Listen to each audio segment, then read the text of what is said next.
This is Guardian Radio, your station for up-to-the-minute news, intelligent, interactive, and engaging conversation. 96.9 FM. The views and opinions of the hosts and guests are their own and do not necessarily reflect the position of the management and staff of Guardian Network.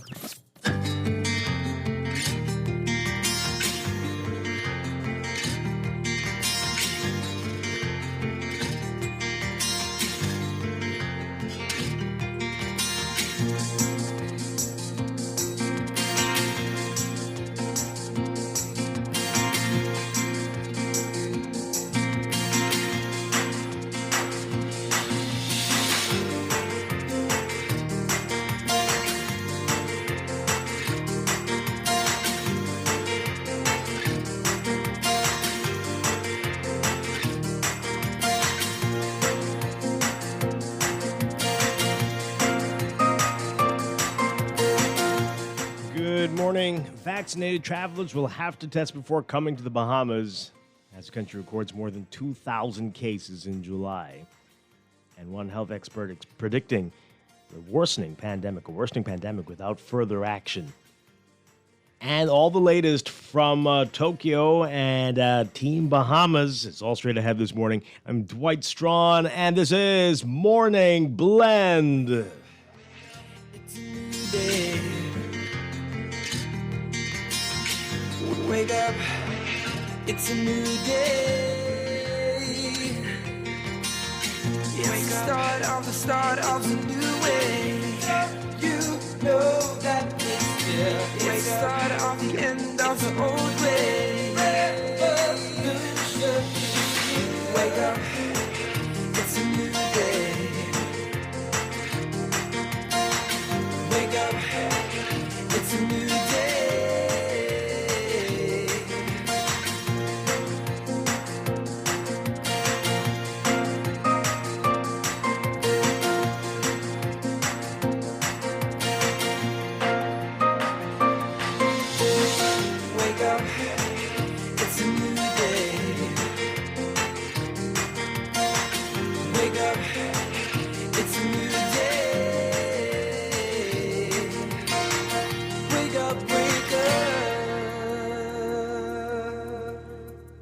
Good morning again, Bahamas. It is Tuesday, August 3rd, 2021. This is Morning Blend on Guardian Radio 96.9. Again, I'm Dwight Strachan. In a moment, Don Sargent will be joining us. Also this morning, more on where we are in the fight against COVID, especially with those numbers surging last month. Dr. DeLon Brennan, our guest this morning. He's the Deputy Chief Medical Officer. And later we are on Olympics Watch, the women's 200-meter final this morning. While we are on the air, we'll keep you abreast of everything that happens as we are keeping our fingers crossed that Shawnee Miller-Weibo goes for gold today. That's all straight ahead, but first it's time for the overnight, the latest breaking news from while we're sleeping, and the top national and international headlines this morning.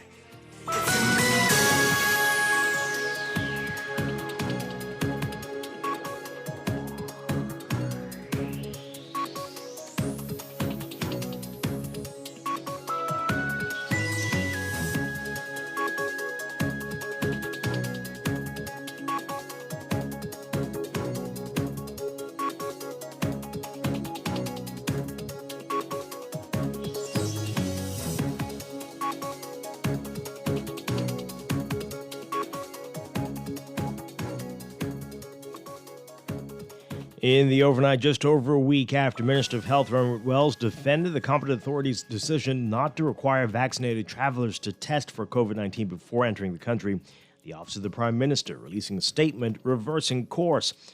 The OPM announcing that come Friday, all fully vaccinated individuals traveling to and in the country will be required to test negative for COVID-19 prior to travel, and all children above 2 years old must also be tested for travel.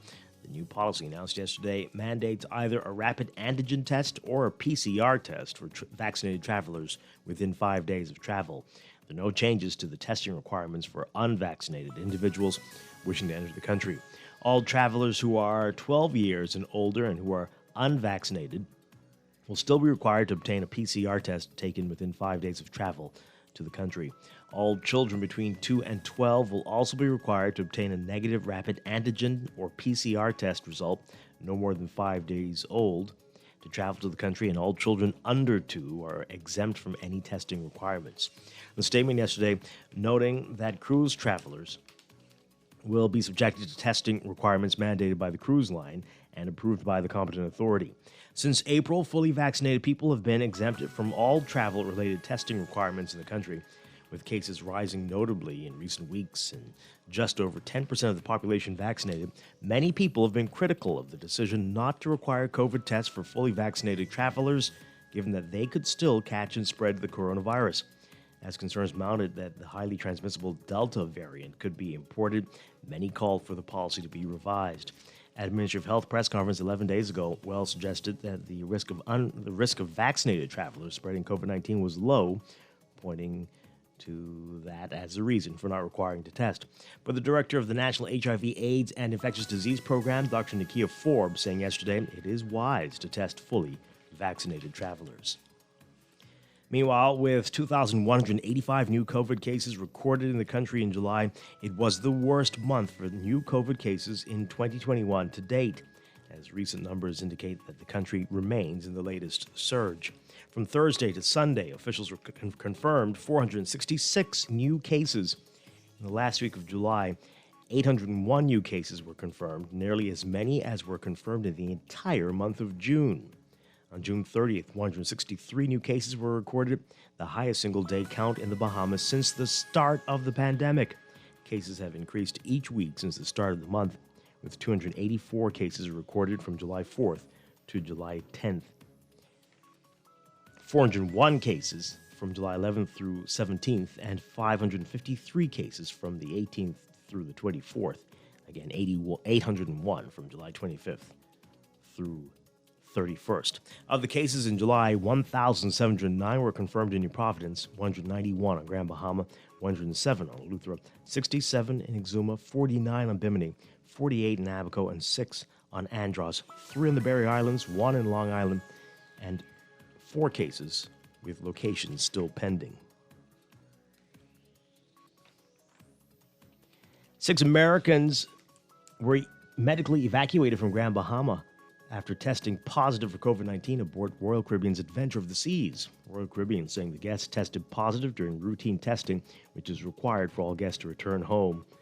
The cruise line saying in a statement on Friday that 4 of the guests who were not traveling together were vaccinated, 3 were asymptomatic, and 1 had mild symptoms. 2 of the guests who are in the same traveling party are unvaccinated, minors, and asymptomatic.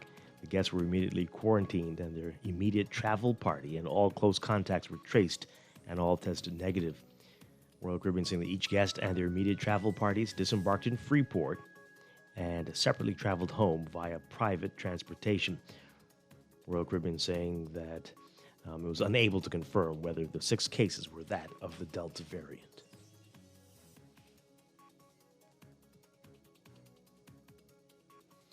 And in other news, a judge questioning whether a 3-year-old girl who was allegedly sexually abused by her own father would be competent to testify at his trial. The alleged abuse occurred in January 2020 when the girl was just 2 years old. Senior Justice Bernard Turner raising the question of the child's ability to testify at her 47-year-old father's incest trial at a case management hearing on Friday. His trial is scheduled to begin, in June 2022. Turner advising the prosecutor to assess the viability of the Crown's case. Overseas, China suspending flights and trains, canceled professional basketball game league games, and announcing mass coronavirus testing in Wuhan today as widening outbreaks of the Delta variant reached the city where the disease was first detected in late 2019. While the total number of cases is still in the hundreds, they are far more widespread than anything China has dealt with since the initial outbreak that devastated Wuhan in early 2020 and over time spread to the rest of the country and the world. China has not eliminated but largely curbed COVID-19 at home with quick lockdowns and mass testing to isolate infected people whenever new cases pop up. Most previous outbreaks didn't spread far beyond a city or province. This time, cases have been confirmed in more than 35 cities in 17 of China's 33 provinces and regions. The cities of Nanjing and Yangzhou have canceled all domestic flights, and Beijing has halted long-distance trains from 23 stations. The Chinese Basketball Association saying that matches of its men's professional league will be suspended because of the pandemic. Wuhan, a provincial capital of 11 million people in central China, is the latest city to undergo citywide testing. 3 cases were confirmed there on Monday, its first non-imported cases in more than a year. They are among 90 new cases confirmed nationwide the previous day, according to the National Health Commission. Of those, 61 were locally spread ones and 29 among people who had recently arrived from abroad.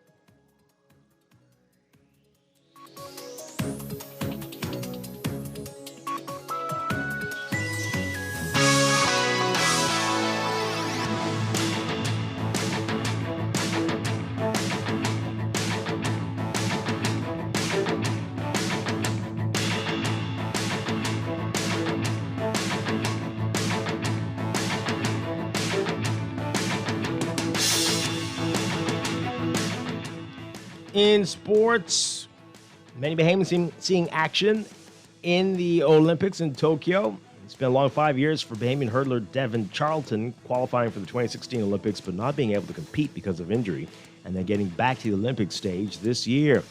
And it all came to fruition as she finished 6th in the final of the women's 100 meters hurdles on Monday. Charlton crossing the finish line in 12.74 seconds. The Bahamas national record holder appeared a bit disappointed that she missed out on a medal, but after coming into the Olympics tied at number 11 on the world's top performance list for 2021 and going into the final with the 7th fastest qualifying time out of the semis, Charlton proved that she's among the top hurdlers in the world, powering to the final and securing a 6th place finish on Monday. She ran 12.66 in the semifinals and qualified out of the first round in 12.84. Tania Gaither finishing 21st overall in the women's 100 meters. And Samson Colebrook bowing out of the men's 100 meters. There's more action to tell you about. Our man in Tokyo, Sheldon Longley, has the details in this report.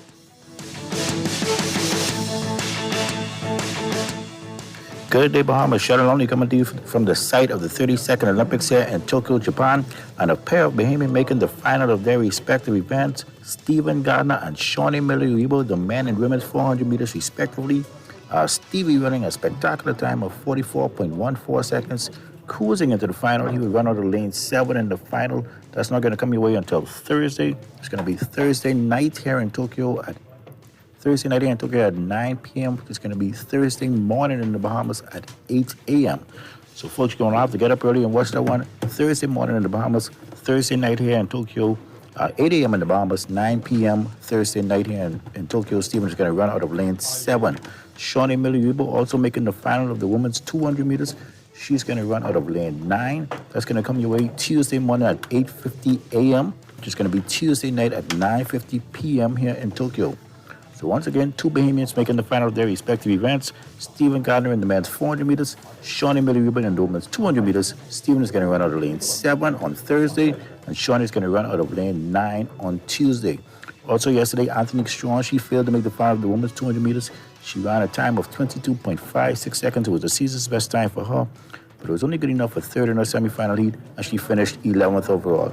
The other Bahamian in the men's 400 meters, Alonzo Russell, he finished 8th in the semifinal heat in a time of 46.04 seconds. He finished 23rd overall and failed to move on to the final. So once again, 2 Bahamians into the final of their respective events. Shawnee Miller in the women's 200 meters, she will run out of lane 9. That'll come your way this morning at 8:50 a.m. in the Bahamas. And Stephen Gardner, will run out of lane 7 in the men's 400 meter final on Thursday. Also coming up on Wednesday, Shawnee Miller, she will run in the 400 meter semifinals. She qualified last night out of the first round heats, and she's running in the semifinals on Wednesday. It's going to come your way at 6:30 a.m. Wednesday morning in the Bahamas, and 7:30 p.m. Wednesday evening in Tokyo. So just 2 more Bahamians in action in the individual events as Shawnee Miller in the women's 200 and 400 meters, and Stephen Gardner in the men's 400 meter final. And then the heats of the women's 400 meters still start on Thursday, and the final of that event is set for Saturday. This is Sheldon reporting from the site of the 32nd Olympics here in Tokyo, Japan. And we'll be hearing from Sheldon a little bit later in the show after that race. That's 8:50 this morning. Shanae Miller-Weibo going for the gold in the 200 meters finals, women's finals this morning. We'll definitely be following that closely this morning, so stay tuned for that. More Olympic news. Simone Biles with the U.S. in gymnastics, the American gymnastics superstar, winning bronze during the balance beam final today, a week after she took herself out of several competitions to focus on her mental health. Biles earned her 7th career Olympic medal, tied with Shannon Miller for the most by an American gymnast, by drilling a slightly watered-down version of her usual routine in front of a crowd that included IOC President Thomas Bach. Biles, using a double pike dismount, no twisting required, posted a score of 14.000. That was good enough for bronze behind 2 Chinese gymnasts. That's sports, and that's the overnight. Time for your first look at weather.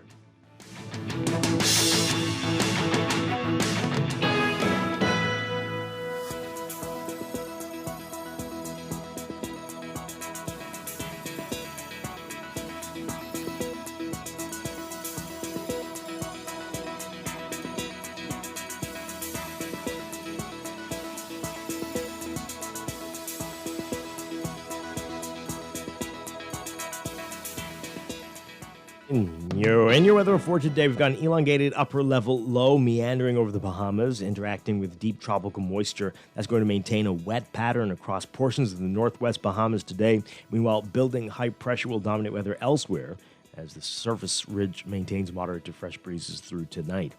Boaters and residents in the northwest Bahamas should be alert as there's a risk of waterspout and tornado activity, as well as localized flooding during heavy and prolonged rainfall events, especially across the northern islands, Bimini, Grand Bahama, and Abaco. Grand Bahama just was under a severe weather warning that might even be extended. We'll keep you posted.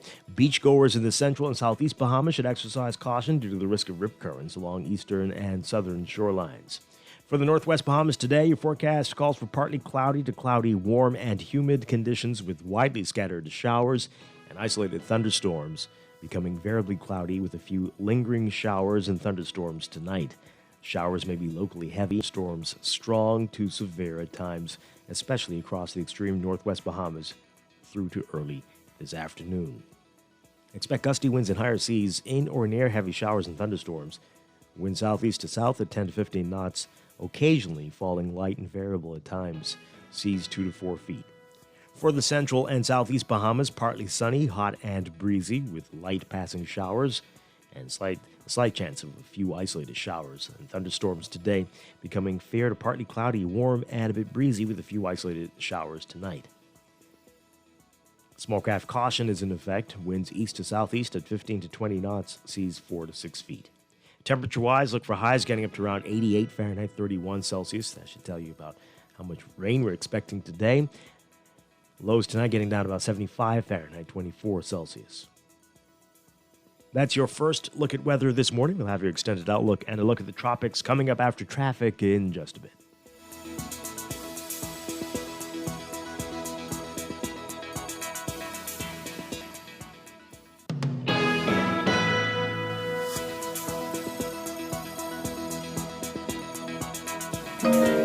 You are listening to Morning Blend. When we come back, we're discussing the day's top stories right here on your home for fresh news and smart talk all day, Guardian Radio 96.9.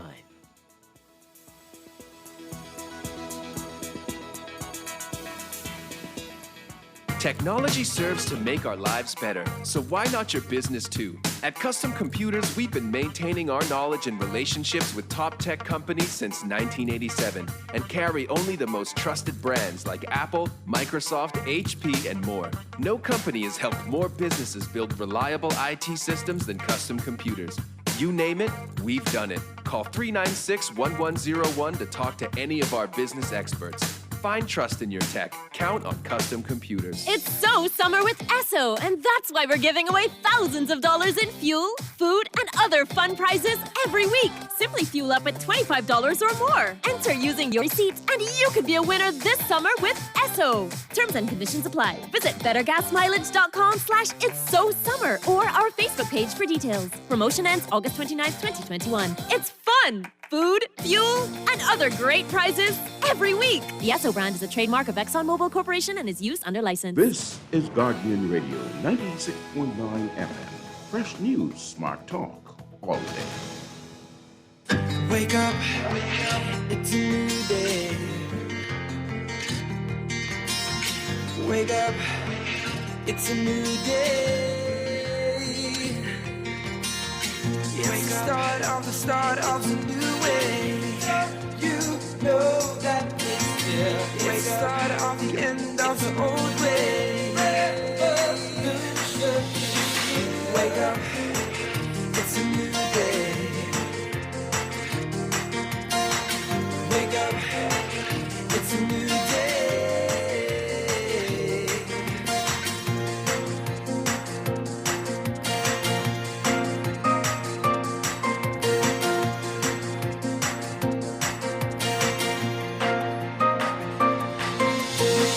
Wake up, it's a new day. Wake up, it's a new day. Wake up, wake up. Welcome back to Morning Blend here on Guardian Radio 96.9. We are streaming live on GuardianTalkRadio.com and on the Guardian Radio app for smart devices. We're also on your televisions on Cable Bahamas Channel 969 or BTC Flow Channel 612. Once again, I'm Dwight Strachan. In a moment, Don Sargent will be joining the conversation. You can also join us on Twitter at MorningBlend969 or Facebook, facebook.com/MorningBlend969. You can text us 422-4796 on the Guardian Radio text line powered by BTC. Remember, standard text rates apply. Coming up this morning, more weather and traffic. And this morning, we are going to be talking about COVID. The numbers are high. There's a lot happening, definitely, and we've got some new policies as a result of all of this. The restrictions, the rules regarding travel have been adjusted. We'll talk about that. And we're going to talk more about everything with the Deputy Chief Medical Officer, Dr. DeLon Brennan. He'll be our guest this morning. Later, we are on Olympic and Shawnee Miller-Weibo watch. We've got the 200 meters finals for women. That's coming up just before 9 o'clock, and we can't play it for you, but we will definitely be watching it for you and talking about it after, getting your reaction from it after, and that'll extend into our 9 o'clock hour this morning as well. So a lot to get to this morning, but let's begin with what's in the news.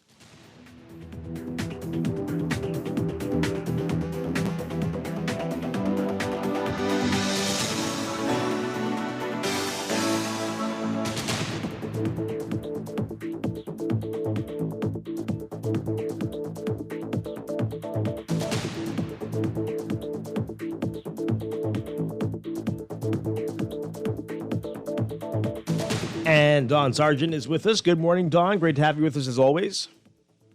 Morning, Dwight. Hope you had a great holiday weekend. Yeah, sure, a hot one, ended with rain and thunder and power grid. But yes, Hey, that's... we were anticipated from electricity. Hey, man, you're going to be experiencing a lot of that, I'm sure, over the next few weeks, all of the above. But, hey, that's life in the Bahamas today, it seems. Has always Part of been. being Has there, always man. been. Yes, indeed. Indeed. All right, so we have a lot to get to. Again, we're on Olympic watch. You've been watching the Olympics. So much going on there. Yeah? No? Not been watching much? Yes, Oh, yes. mhm. Yeah. Well, we definitely want to see what's happening this morning. This is a hotly anticipated race, the 200 meters.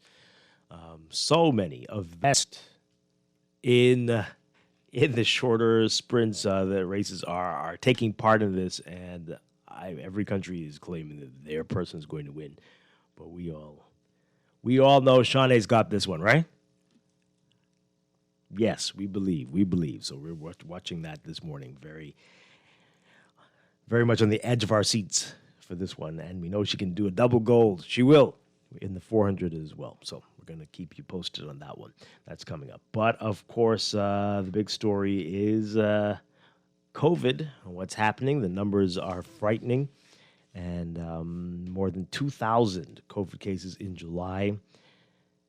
And it seems that this is the largest number we've seen since the start of the pandemic. And to be saying that now, all these months later, is very worrisome indeed. And many are saying this must be the new variants causing this, but we will hopefully get a clearer picture in a few minutes when we talk to Dr. Brennan. But the big headline, a lot of people talking about this, killer convention. Officials' mum has multiple COVID cases, and deaths appear to be linked to a church event. Our Travis Cartwright-Carroll writing about this. Multiple members of the Church of God have died or have been hospitalized with COVID since a youth convention held early last month, according to relatives and congregants who spoke with the Nassau Guardian. However, Ministry of Health officials have not reported on the alleged cluster, with the Minister of Health, Roy Wells, telling the Nassau Guardian he had no comment on the matter, and Chief Medical Officer Dr. Pearl McMillan unreachable over the course of days to answer questions. The Nassau Guardian also attempted over the course of days to reach church officials, including Bishop Moses Johnson, the national overseer. However, none of those attempts were successful. The event, the 66th National Youth Convention, was held between June 30th and July 4th. And they're talking to relatives in the paper today who are describing what happened, their family members who attended, and many of whom died. And this is very scary, and you definitely have to pick up today's Nassau Guardian to read more about that. Wow. So, in addition to that, Dr. Nakia Forbes is in the paper saying and warning that if the COVID situation in the country, if nothing is done, things will only get worse. She says, quote, we're very much continuing to see an increase in the number of hospitalizations, daily average cases, and deaths, which speaks to the fact that we're still very much within the surge and that things will continue to get worse if we continue business as usual. It's been since just before Easter when we saw this rise in numbers, and it's been quite some time. And we're seeing that week upon week, cases are generally continuing to increase. The healthcare system is in a dire situation across all COVID care sites. We do have to look realistically at where we can expect to end up if things continue as they are. She's also saying that especially given the possibility that the much more transmissible Delta variant is in the country, it's vital that the situation be brought under control. Again, if you missed it, just how bad are the numbers? Well, with 2,185 new cases recorded in July, it was the worst month for new COVID cases in 2021 to date, as recent numbers indicate that the country remains in the latest surge. From Thursday to Sunday, 466 new cases confirmed. In the last week of July, 801 new cases were confirmed, nearly as many as were confirmed in the entire month of June. On July 30th, 163 new cases were recorded, the highest single-day count in the Bahamas since the start of the pandemic. The highest, just last week, folks. Not last year, when we were all freaking out about it. Last week, we saw the highest single-day number. Cases have increased each week since the start, with 284 cases recorded from July 4th through July 10th. 401 cases from July 11th through 17th, 553 from the 18th through the 24th. Of the cases in July, 1,709 were confirmed for New Providence, 191 in Grand Bahama, 107 in Luthra, 67 on Exuma, 49 Bimini, 48 Abaco, 6 on Andros, 3 in the Berry Islands, 1 on Long Island, and 4 cases still pending locations. The July tally is more than double that of June, when 871 cases were confirmed. 1,345 cases were recorded in May. 1,262 in April. 613 in March. Since the start of the pandemic, there has been only a higher number of cases confirmed in October 2020, when 2,612 were recorded. 45 COVID-related deaths were also confirmed in July. Health officials continue to warn that the healthcare system was stretched thin.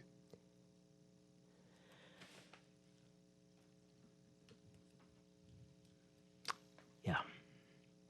And yet, this weekend, we know people were having many events. There were all kinds of things going on. People were living their lives as they should, but as if nothing's happening. You know what they say, Dwight? We have to, quote unquote, learn to live with it, right? Mm-hmm. So we hear that every single time we talk about this topic. But what does that mean? Have we figured that out, though? Yeah, it means they don't want any lockdowns. We don't want to take any vaccines. We don't want to listen to these restrictions. We don't want to wear masks. So it is what it is.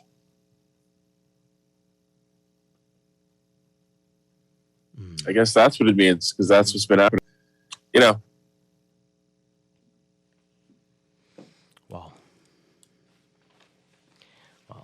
And, this is the one thing that's come out of this over the weekend after these numbers, these staggering numbers that we've seen. The Office of the Prime Minister announcing that there will be some changes as it relates to travelers coming into the country and moving about in the country. The Office of the Prime Minister announcing that come Friday, this week Friday, all fully vaccinated individuals traveling to and in the Bahamas will be required to test negative for COVID-19 prior to travel, and all children above 2 must also be tested for travel. The new policy mandates either a rapid antigen test or a PCR test for vaccinated travelers within 5 days of travel. There are no changes to the testing requirements for the unvaccinated individuals wishing to enter the country. All travelers who are 12 years and older and who are unvaccinated will still be required to obtain a PCR test taken within 5 days of travel to the country.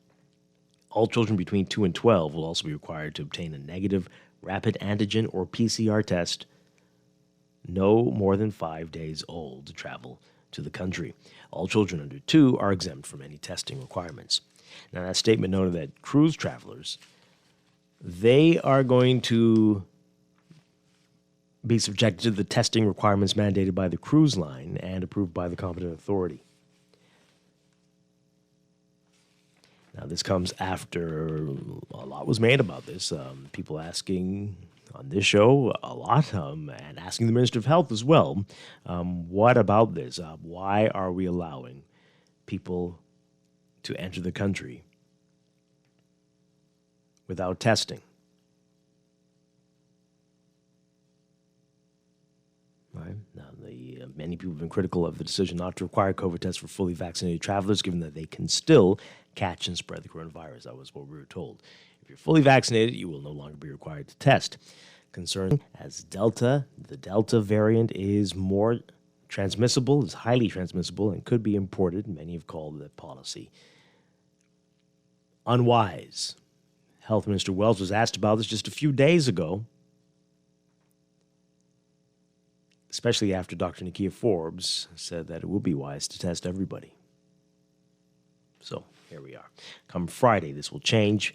Fully vaccinated people traveling domestically from New Providence, Grand Bahama, Abaco, Bimini, Eleuthera, and Exuma will also have to test negative for COVID-19 prior to departing. All fully vaccinated travelers wishing to travel within the Bahamas will be required to obtain a COVID-19 test, either rapid antigen or PCR, with a negative result within 5 days of travel from New Providence, Grand Bahama, Bimini, Exuma, Abaco, and North and South Eleuthera, including Harbor Island. Unvaccinated travelers who are 12 and older departing from those islands will still be required to obtain a negative PCR test within 5 days of departure, and children between 2 and 11 those islands will also be required to obtain either a negative rapid antigen or PCR test within 5 days of travel. All right. So, it's a lot there. Let's get your views on this really quickly. You can give us a call, 323-6232, 325-4316. 325-4259. Tweet us, Facebook us, or text us 422-4796. And tell us what you think about these developments. Okay, this text here. Dwight, only you and the doctor, I don't know which doctor, are freaking out. The rest of us are moving forward. Nothing is scary about this. It's life. Stop with the fear-mongering. Okay. Yeah? Exactly, Dwight. Get over it. Yeah. Okay. Sure, people dying unnecessarily or being sick and not being able to taste or smell for days, weeks, months. That's fine. No big deal. What could be the worst thing that could happen when you can't taste anything? No big deal. This text here. The mitigation measures by the competent authority to combat COVID spread and the people contravening these measures, and sadly including the church, always providing a fascinating cycle in keeping COVID alive in our country. Well, it does seem so. Let's hear what this caller has to say. Good morning, caller. You're on the air. Yes, good morning, Glenn. It's a beautiful, sad morning at the same time because we seem to be riding up and down, and mostly down on this trend. Mm-hmm. I think we need to find a way to wake up. Sad that we have church members who feel as though that they are oblivious. But, the Prime Minister did indicate, and I agreed with him that, if you're going to have these spitting events, any form, whether you're going to be outside cheering on a football game, these are spitting events. And I think we got to be careful and realize that the virus is really dense in saliva as well. What do you think, Moin? The virus is what, sorry? It's in your saliva. Mm. Mm-hmm. And if you're attending spitting events, what would that be? When you're attending events where you feel as though you can be very close and exhaling with passion in a spiritual form like they do, Okay. they're not conscious of what they're doing, maybe. That's a lot of different events there. But okay, yes, that's what people have been saying. In fact, earlier, remember, a lot of people in choirs were getting sick. This was in the early days. Yeah, okay, because we just limit the spitting events, all of them. Mm-hmm. That was what was weird in the U.S. There was some jurisdictions that were saying, okay, if you attend church, you have to socially distance and no singing allowed. And so that was. But that's fine. But then you get off in this event-driven dancing and praising platform, and that's where the problem comes in. Morning, Glenn. Yeah. Okay. All right. Thanks for taking my call. Thanks a lot. Appreciate it. Spitting events, Don. Mm-hmm. This text here. I don't know if he was trying to say like in spitting distance. How close is spitting distance actually? Depends. But yeah, I get the point. Yes. Mm-hmm. This person says that text is right. You need to stop freaking yourself out and get on with your life. Just wash your hands and wear your mask. Going to social gatherings is your choice, not for the government to make. Wow. Okay. Well, this is not gonna. Well, this one here, living with it means different things to different people. That's why when people say that you have to ask what they mean, that's when people say that you have to ask what they mean. For some, it means do nothing. No mask, no vaccine. Just take your vitamins and drink coconut water. For some, it means periodic lockdowns to control the waves, and the rest are all in between those extremes. Yes, that's a very good text. You were right. It will mean different things to different people. Let's get this call. Good morning, caller. You're on the air. Hey, guys. How are you this morning? Doing well. Good morning. Right now, this is the highest number our country has ever seen, right, Dwight? We're close, pretty close. We're up there. Mm-hmm. And we are in a medical crisis, not in an emergency, a crisis.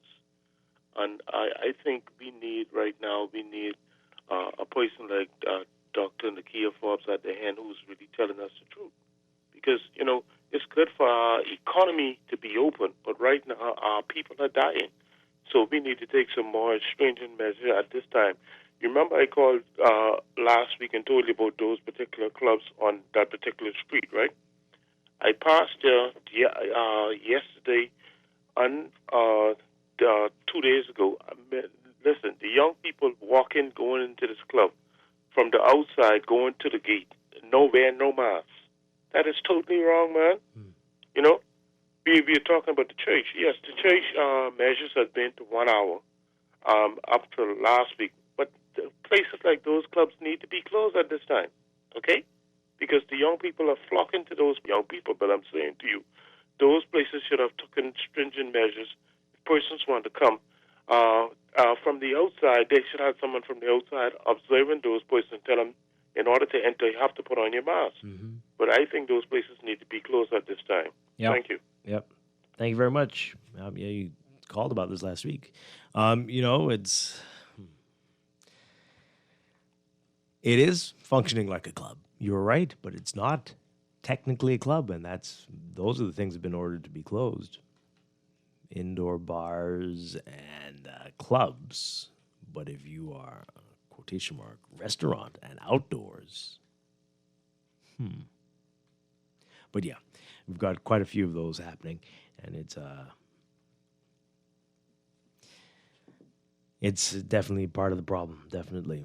This one says here, can you please explain to me how you can talk about the staggering number of people hospitalized for COVID, but not the staggering number of people recovering? I guess that doesn't push this. You know that anxiety conditions increase the severity of COVID response?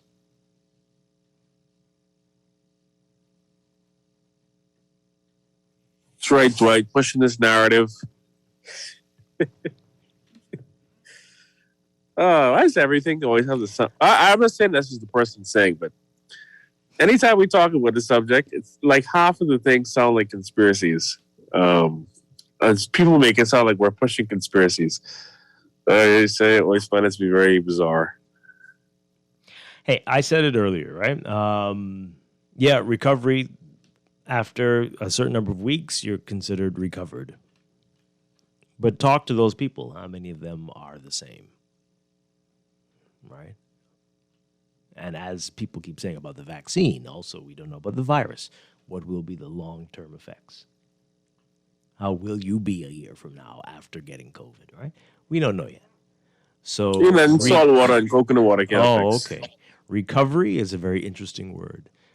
People still have lingering effects. Still can't smell. Still can't taste. Still the brain fog, as you heard about. And yeah, all of that's better than being dead. But still.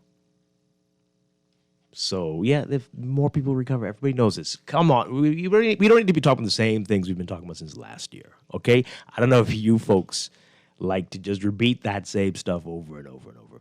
There are people dying some weren't completely healthy before, but some weren't sick. Some had many years ahead of them. Right? Their children now getting sick, right? All these things are happening.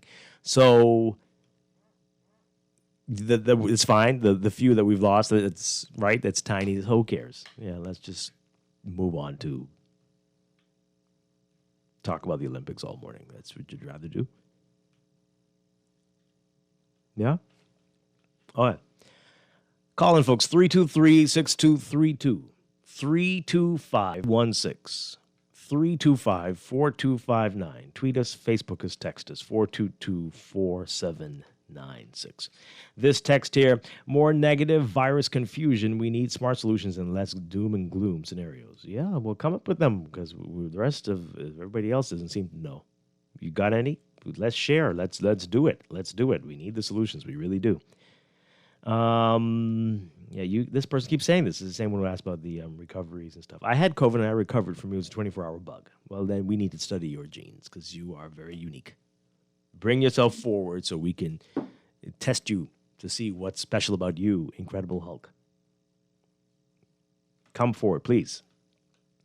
This one says here, you should stop reading the silly text from these people. If they don't believe COVID is real, they better hope they don't catch it. Yes, I really should. I wish I could. You're right. You're right. I get the feeling that the texts that don't believe in it or dismiss it as just a bug or a temporary thing that if you just ignore, it'll go away. Mm-hmm. I think they represent more or a sizable chunk of the population than we'd like to admit. Maybe I'm wrong. I don't think I am in this case, though.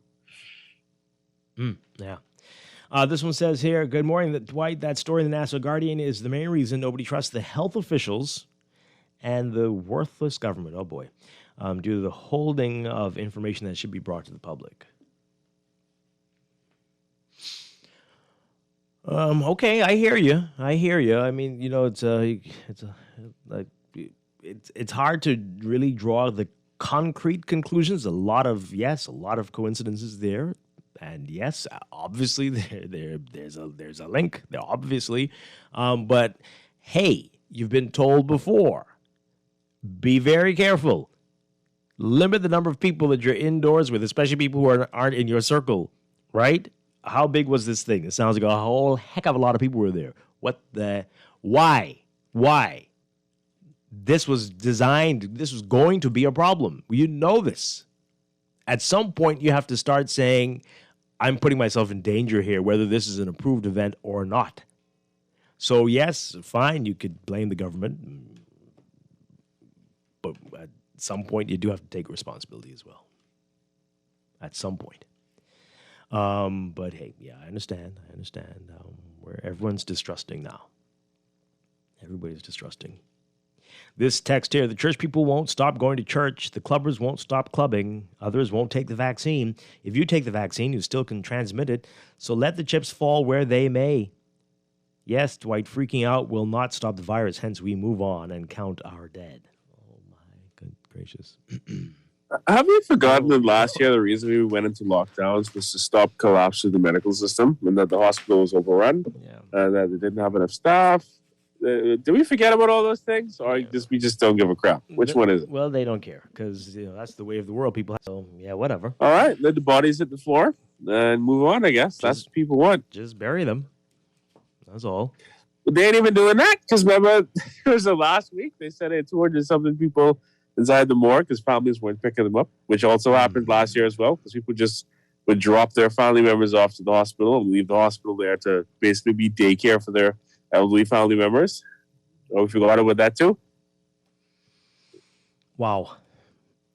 A few more text messages before we take a break. This one says here, I think all measures should be driven by data. If we have contact tracing that says the church or the club or restaurant, it's a hotspot and they're seeing clusters, then close those places. But if there is no evidence that a certain place poses a problem, let them live. Okay. All right. That's interesting there.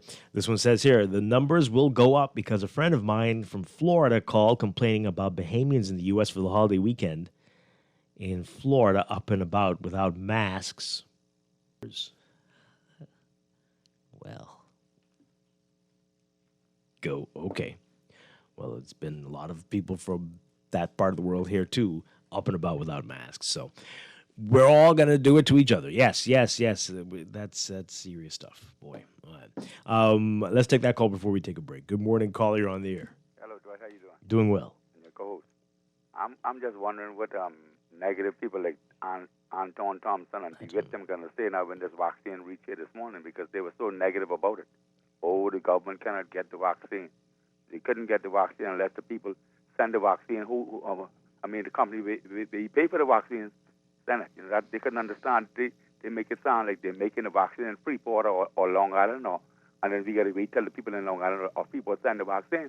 The whole world over is in demand for these vaccines, and the whole and they are short. The vaccines are short all over the world. So negative people like I want them to come you on don't have to call their names and say that the government get the vaccine in. Okay, but we all were concerned though about the fact that there weren't enough vaccines. There aren't enough vaccines. Right. It was delayed a few times. Mm-hmm. The government paid for it. So if you pay for something and they ain't sent, just if you order some with the states and from Home Depot or one of them or one of those other stores, and they didn't send it, who are you going to blame for that? You can't blame the government. The government don't make the vaccine, man. Okay. They're just negative. They would come on. They didn't call today. We didn't have to call their names. That's not necessary. But okay, you don't have to go there, making it political when we've been trying to avoid that. Okay, hey, let's take a break. When we come back, we're going to be talking with Dr. DeLon Brennan. This is Morning Blend on Guardian Radio 96.9. Infecting men, women, boy, and girl, forcing folks to quarantine. talking about COVID-19. Coronavirus, you're a pest. You've got this world in a mess. Like a lethal weapon in the dark, leaving death, destruction in your path. COVID-19, COVID-19. Oh, you're such a killing machine. COVID-19, COVID-19. An enemy that remains unseen. This is Guardian Radio, 96.9 FM, Nassau, Bahamas. Coronavirus update. I'm Rita Foley with an AP News Minute. Senator Lindsey Graham got the COVID vaccine, but he has now tested positive for the coronavirus. The South Carolina senator says he's very glad he got the vaccine, saying his symptoms would be worse if he hadn't. After hearing the news, several other senators are getting tested for COVID. Here's our Sagar Magani. Graham says he Saturday night after attending an event on Democratic colleague Joe Manchin's houseboat. Manchin says he tested negative. Fellow Democrats Chris Coons and Jackie Rosen were also getting tested after being on the boat, as was Republican John Thune. Masks are not required in the Senate chamber, though more members have been putting them on recently. Republican Roy Blunt isn't sure if he will. I haven't decided. Graham says he feels like he has a sinus infection, and it would be far worse if he wasn't vaccinated. Sagar Magani reporting. I'm Rita Foley. Be prepared for the rainy season with an RBC loan to fund your rainy season essentials. For hurricane shutters, generators, solar power systems, or general home repair, RBC offers a range of flexible and competitive financing solutions. Let us help you get started at rbc.com/Caribbean/get-a-loan. Special conditions apply. Reimagine your rainy season readiness with RBC financing. There's only one way to have a better morning. How? Start your mornings the best way with our 2 for $6 breakfast sandwiches at Wendy's. For a limited time, choose any 2 of your favorite breakfast sandwiches, including the fresh Strachan sack muffin, honey buttermilk chicken biscuit, double sausage muffin, or the sausage, egg, and cheese biscuit. Wash it all down with our cold brew shake or coffee. Better mornings always start at Wendy's. Wendy's, different inside and out. Excludes airport locations. Traveling around the world, infecting men, women, boy, and girl. And we're back here with Morning Blend on Guardian Radio 96.9. Dwight Strachan along with Don Sargent. And as promised, we have Deputy Chief Medical Officer Dr. Delon Brennan with us this morning. Dr. Brennan, good morning. Great to have you with us. Good morning, Mr. Strachan. Thank you very much. All right. We don't have you for long, so let's get right into it. These numbers are high and higher in many cases than they've been ever. What are we to make of this? Is this definitely Delta variant or other variants that we're seeing here? What do we know so far? So, Bahamian public, what we have to realize is there are definitely variants that we are seeing across the archipelago. So what we have seen so far are variants such as the Alpha variant, the Iota variant, and we have no doubt whatsoever that we have a number of variants, and it's likely as we continue to do our surveillance that we'll discover the Delta variant as well. But our issue isn't necessarily as much the variants themselves. It is that we are seeing increased numbers of infections going on in country. And what we need to do is realize that it isn't, the variants and the differences in the types of coronavirus isn't really the issue. It's our approach as a population as to how we are going about doing our daily tasks for each other that really represents why we are seeing these infections and what we need to do differently. We really need to approach our daily interactions in a way that means that we are not going to put ourselves at risk of passing it on to each other. We have to take the public health measures themselves very seriously, and we have to make sure that we are not putting ourselves at risk of contracting the virus and then being able to pass it on to other people. So do you think it's a letting down of the guard or just the fatigue that is the issue here? That people I think it's a combination of both. I mean, I think we've been dealing with this for more than 18, essentially for about a year and a half. So our first infections in country were in March, mid-March of 2020. And, now we're in August. So you're almost talking about a year and a half worth of dealing with this. And anyone who deals with the same thing day in, day out for a year and a half and is being restricted and able to go about their daily living is going to get tired of it. Having restrictions in where we're able to go and what we're able to do and how we go about dealing with our daily lives, that's different from what we've done, for all of our lives, because none of us were around in the 1918, 1919, Spanish flu pandemic at that time. That's really as far back as you need to go to really see anything of this magnitude. And so if you've been dealing with those types of challenges and restrictions for that long, people get tired of it. But, we can't grow weary in well-doing, as the Bible would say. We have to go about being diligent in the way we do what we need to do, because otherwise we will continue to see this kind of thing.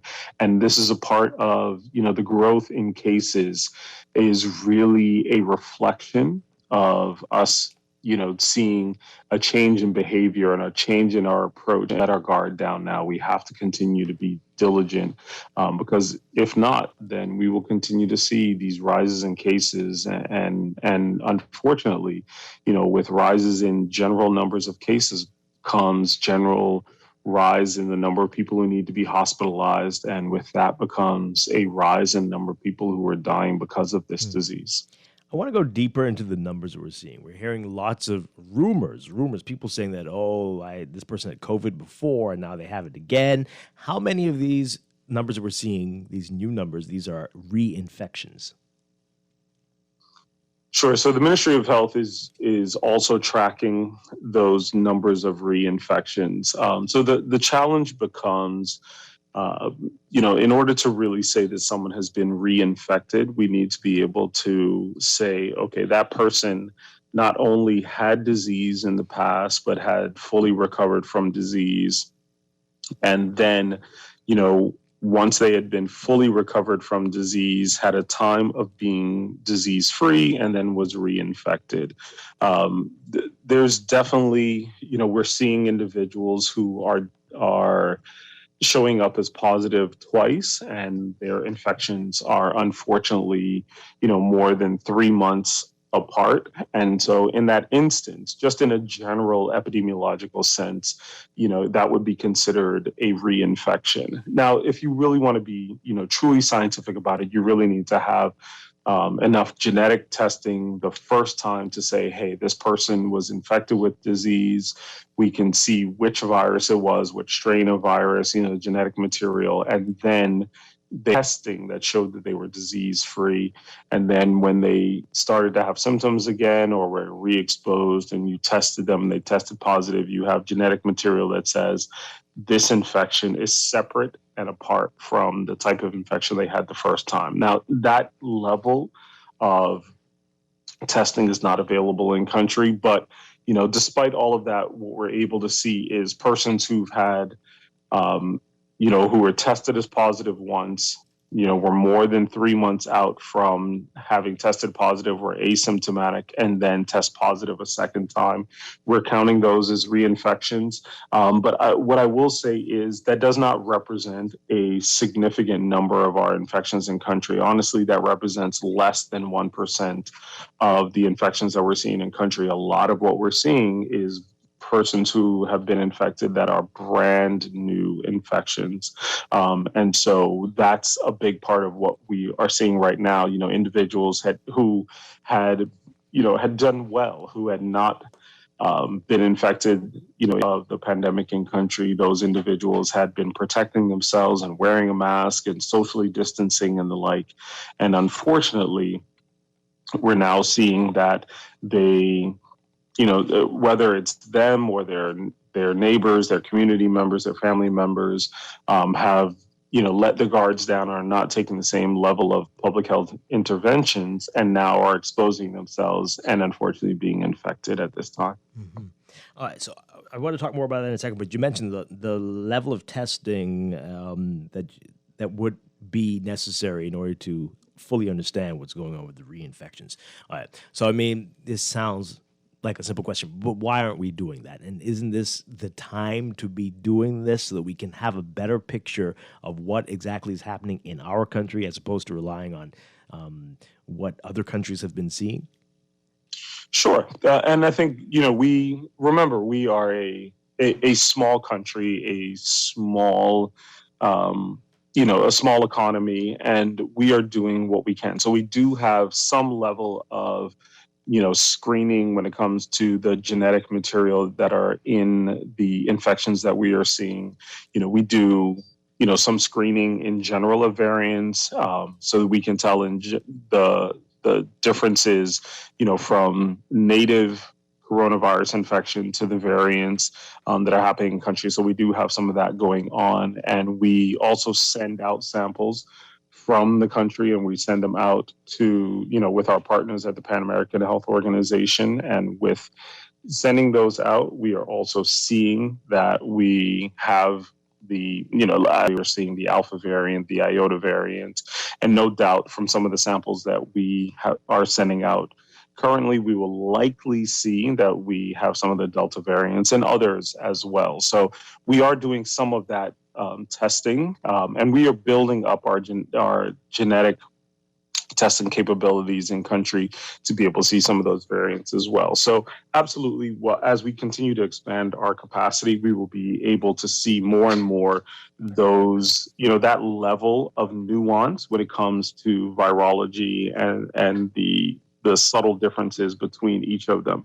But Dwight, I want us to emphasize once again that is not the main concern that we have going on in country. Our main concern is the general number of infections that we are seeing, the general number of persons that are not necessarily taking the appropriate precautions to be able to protect themselves, and those who are able to supervise and be in charge, and making sure that we are not mandating that individuals put themselves at risky situations. So those who, have the ability to work from home, we really need to make sure that we are implementing work from home or remote work policies. We need to be more diligent about, making sure that there are deliverables and policies and approaches that say everyone does not need to be individually in person in a facility where they know that they will be exposed to, the more and more individuals, and the more individuals you're exposed to, the more likely it is that one of those individuals are going to have coronavirus and are going to be able to pass it on. So while we will continue to build our cadre of testing capacities and our ability to test for variants and look at we need to do the very simple things that will keep us from being infected, because that has not changed when it comes to transmissibility. The issue is the virus moves with people, and we talk about how one variant is more transmissible than others, but the truth of the matter is, if we're not in the same place, if I'm in my home and you're in your home, the virus will not jump from my house to yours. It takes me to move to being in the same vicinity as you, or you to being in the same vicinity as me, for us to be able to transmit it to each other. And I think that's what we really need to take the time and the energies to approach this, so that we can stop the virus from being able to pass from one person to the other here in our country.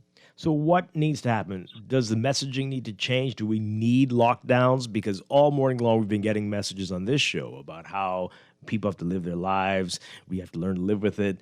We just got to move on, stop over hyping this, fear mongering, cover. What's the big deal? We're hearing messages like that. We've been hearing messages like that from our audience. What needs to change for them to get what you're saying?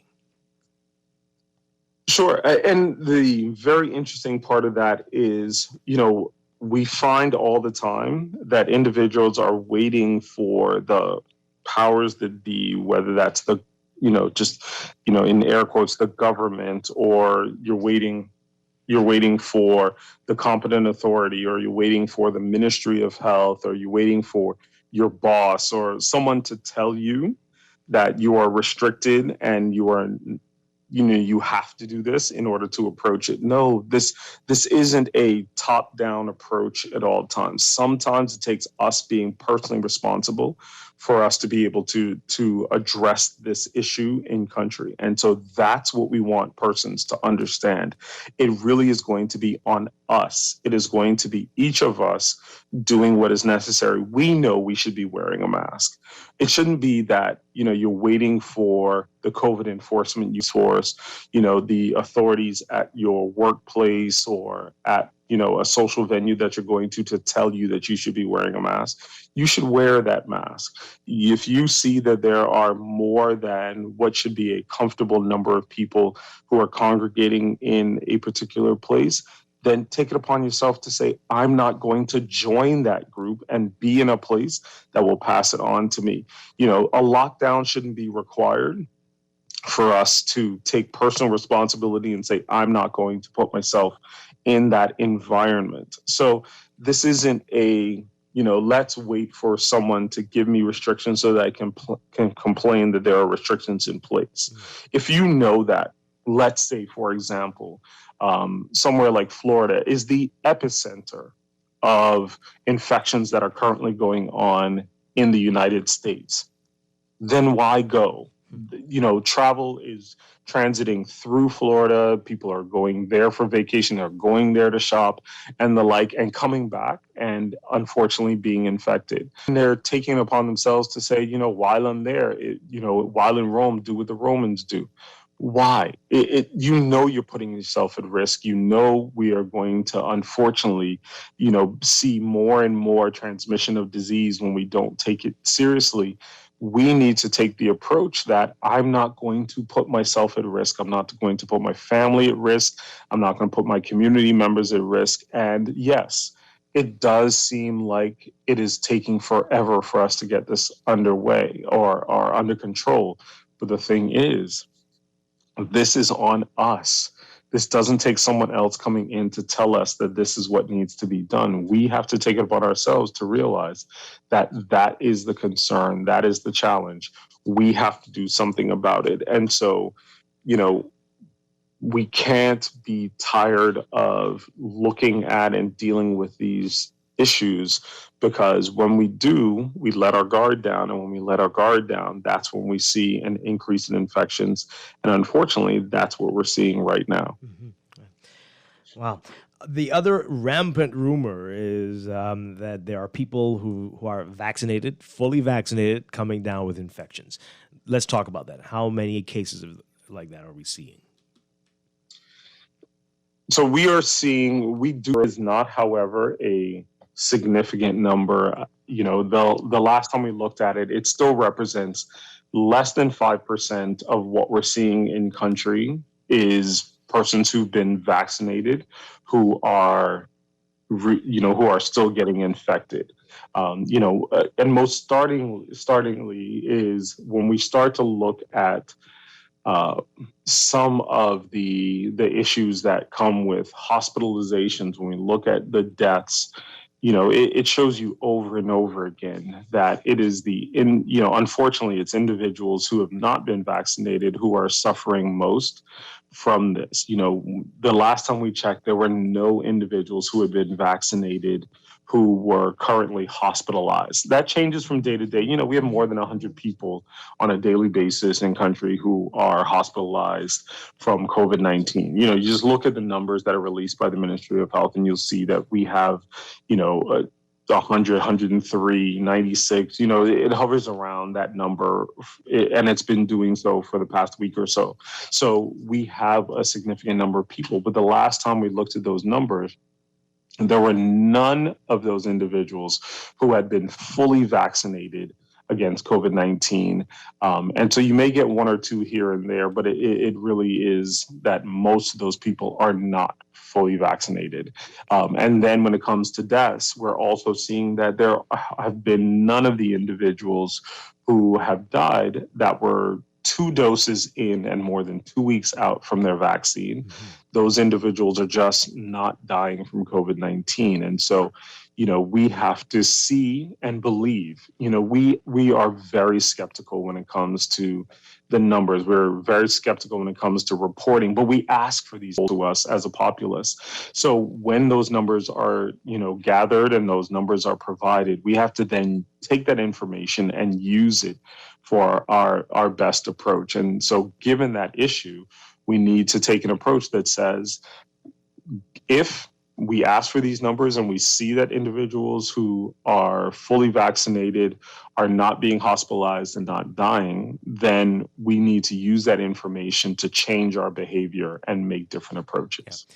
That sounds perfectly reasonable to me, but the anti-vaxxers are using the fact, even though you say it's fewer than 5% coming down with COVID, the vaccinated people, they are pointing to the fact that this is proof that this vaccine is worthless. Obviously, that's not the case. But what do you say to people who continue to push that narrative and very actively and aggressively push it? Sure. And, we want to make sure that people have the ability to make informed decisions, right? So, there's such a thing as called informed consent. So anytime you're getting a vaccine, anytime you have a medical procedure being done, you have to sign to say, I understand what the risks and benefits are. I understand, what the implications of this are. And I sign to say they're, weighing those risks and benefits, I am going to go about and proceed with having this done, right? And so we want to make sure that people have the right information, and that's our job. So we want to make sure that we take an approach that gives you the best information available to you. And I'm hoping that having done so and having said that, the issue is we're seeing, and I'm not sure how you could turn that around to make it seem as though if the overwhelming majority of persons who are getting infected are unvaccinated and none of the people who are dying are the overwhelming majority of people who are hospitalized due to COVID-19 are unvaccinated. How you turn that around to say that that means that you should not get the vaccine, it is very difficult for me to be able to understand why you would be taking that stance.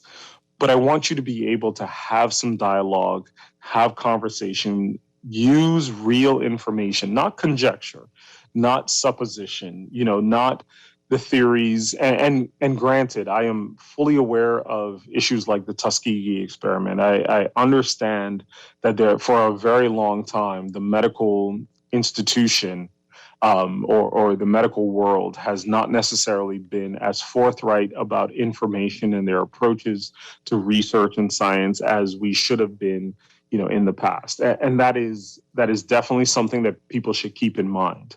But in the current iteration of COVID-19 and the current approaches that are being put out there, this information is widely available. There's no hiding it under a rug. There's no putting it on the side to wait until, someone discovers later that ethically there was a challenge. No, the whole world is looking at this and is saying, hey, what is out there? What is the evidence that is out there? And the current evidence that is out there is that vaccine is saving lives.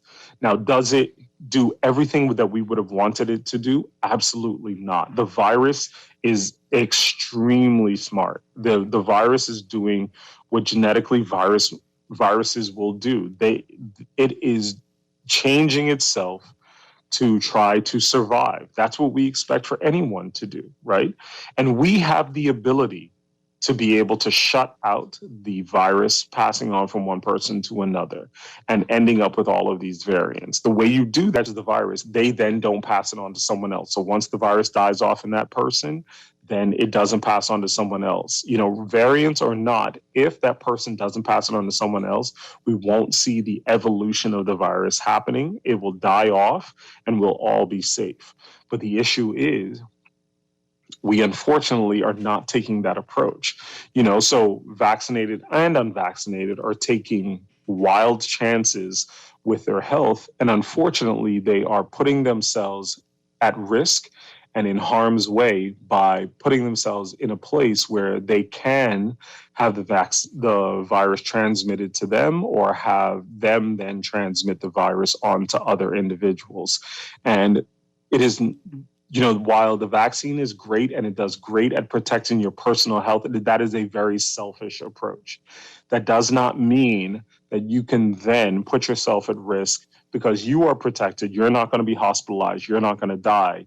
So now I can put myself at risk and say, hey, because I'm protected, I can catch it and then pass it on to somebody else because I won't have a problem. No, other people who do have issues, who may be immunologically compromised, young children who are not able to be vaccinated, you have the ability to pass it on to them.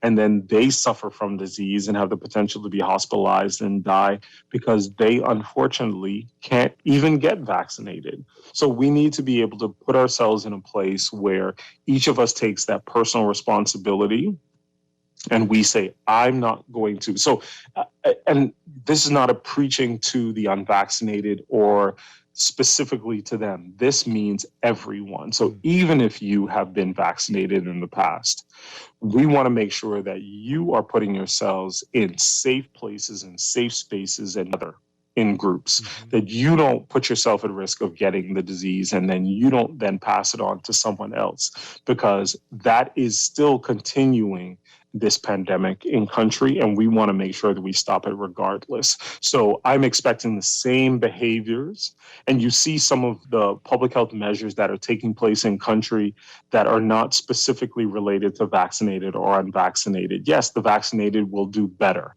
but we want to make sure that everyone takes the same approach to making sure that they don't pass it on from one person to the other. So we don't just want those restrictions to apply to the unvaccinated. We want it to be blanket across the board.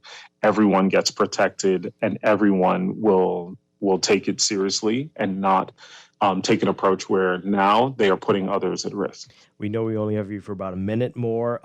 Children and pregnant women, where do things stand? We know that we're supposed to be getting Pfizer in the next few weeks, and that's been approved for children, for teenagers at least. But what should parents know? What should they do? And sure, absolutely. I think parents have done a wonderful job in the past of making sure their children go in and get vaccinated. And, we have such a low transmission in country outside of COVID-19 of vaccine preventable diseases. When you consider, we saw a couple cases of measles in the past, 5 years, and all of that was imported. But when it got imported, we didn't pass it on to others because people had been protected. Individuals who have been exposed to other vaccine preventable diseases, the Streptococcus pneumoniae, the Haemophilus influenza type B, we DTP, I wouldn't even talk about diphtheria, tetanus, and pertussis. I think most people in the country have never even heard of or seen any of those cases in country. And what we want to make sure is that we continue to protect ourselves so that we don't continue to see cases of that. And so once it is available to us in country, for 13 to 17-year-olds, then we want to make sure that that grouping gets covered. And then it is coming down the pike. It is going to be that younger children, the 5 to 12-year-olds, will at some point also, the evidence base will prove that the vaccine is safe in those individuals as well. And so we're going to need to make sure that we put those individuals in a place where they can get vaccinated as well. We want to make sure that they are protected. So, for parents, I would implore you over and over to, yes, be diligent. Make sure that you understand the information, just like you would have done for any other vaccine that your children would have received. Read, learn, understand, talk to health professionals who will give you an unbiased opinion related to how we need to approach protection of our children, and then make a smart decision that will be able to protect you and your family. And again, I don't want anyone to feel as though we are forcing individuals to get vaccinated, to make a conscious, informed decision to be vaccinated and to vaccinate those who you have charge over. Yeah. But even if the decision is that you are not going to be vaccinated, even if that is in your heart of heart, despite reading all the information out there, you are not going to be vaccinated. What I also want you to do is make sure that you protect yourselves and that you don't put yourself and your family at risk, and you keep yourselves in a space that even if you were vaccinated, that you would still be protected, so that you didn't have individuals come to you or you go into a space where the virus can be transmitted to you. People have done a great job, over the past year and a half of protecting themselves. Don't let your resistance to being vaccinated then let you go out and then put yourself at risk at the same time. That is a two-hit theory. That is a double whammy. Yeah. And unfortunately, the virus will always win in that situation. Dr. DeLon Brennan, thank you so much. Appreciate it. Hopefully we'll get to talk to you soon again. Absolutely. Thank you very much, Mr. Straw, for having me on, and looking forward to talking to you at a future date. And thank you to the Bahamian people for, continuing to be vigilant and taking care of themselves and each other. Okay. We're going to break for news and be back. This is Morning Blend. Stay with us. 15,000 over the weekend, with 334 new COVID infections recorded between Friday and Sunday. The majority of those new cases were in New Providence. Some 2,185 new COVID cases were recorded during the month of July. COVID hospitalizations are now up to 102, with total COVID-related deaths at 291. Even with COVID numbers trending in the wrong direction, one major hospital CEO says mandatory vaccinations may not be the best remedy for this country. Our News' Christina Dragovich reports. Doctors Hospital is taking a sobering and careful look at vaccinations, according to hospital CEO and president Dr. Charles Digges, as speculation looms over whether or not government will seek to implement the mandatory COVID-19 vaccination of healthcare workers, as he has noticed a trend among health professionals.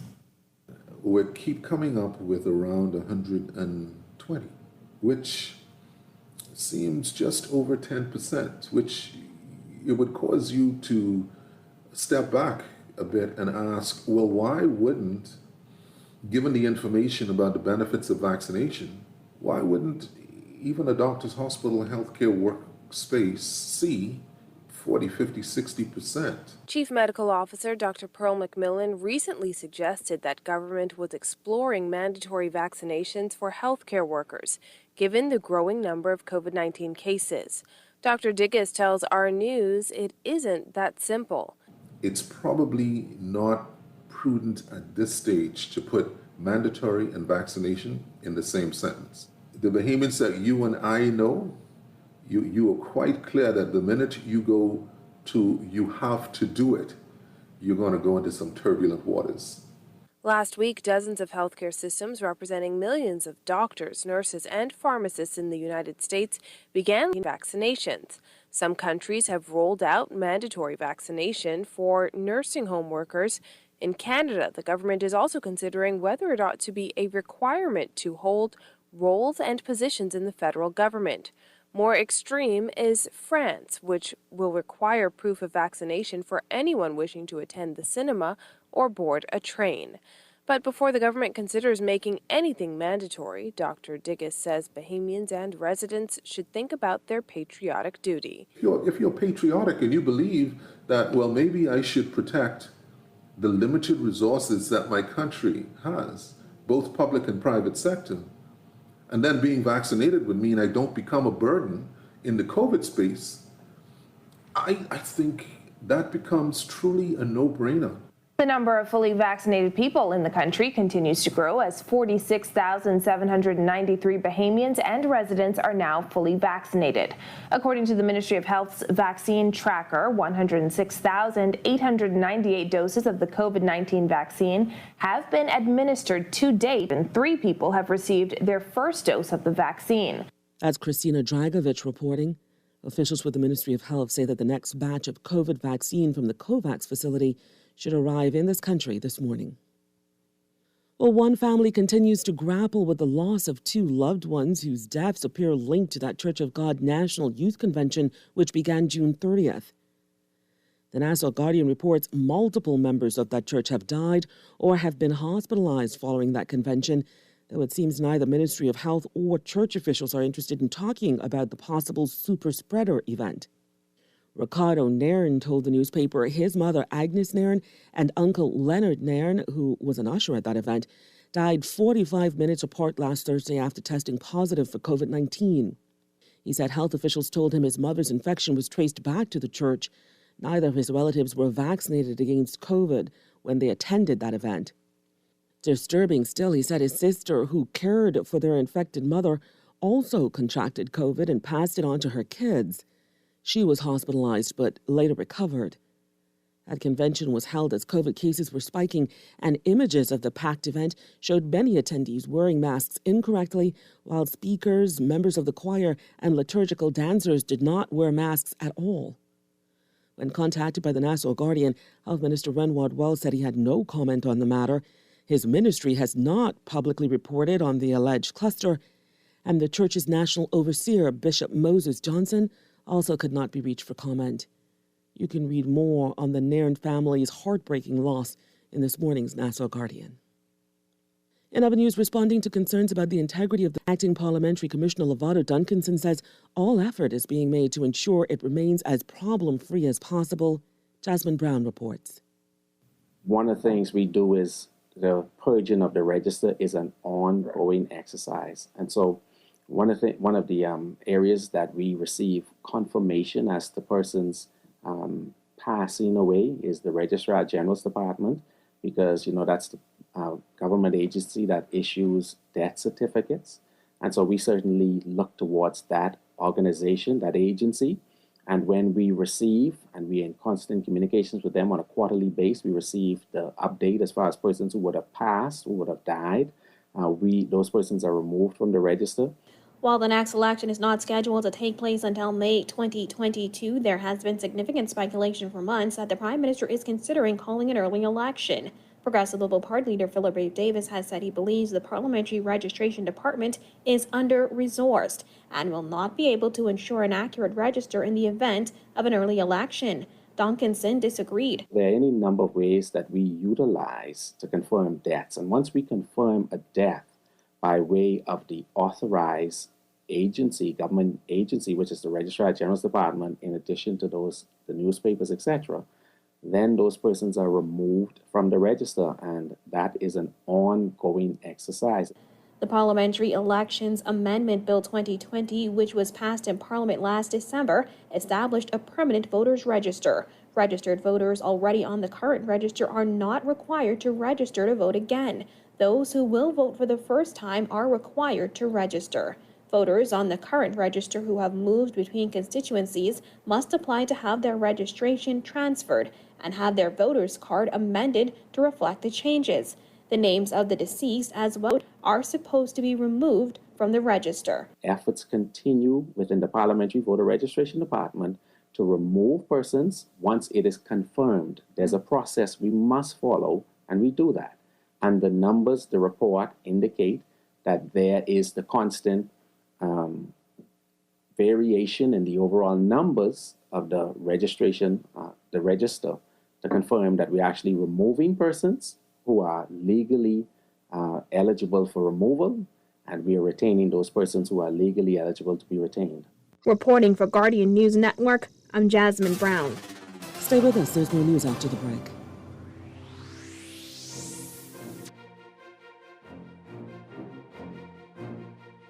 When does a simple meal become exceptional? You guessed it, when it's made the Fresh Market way. We're talking exquisite cuts of fresh meat, succulent fresh seafood options, the best in fresh produce, and who can forget our exotic spices and herbs?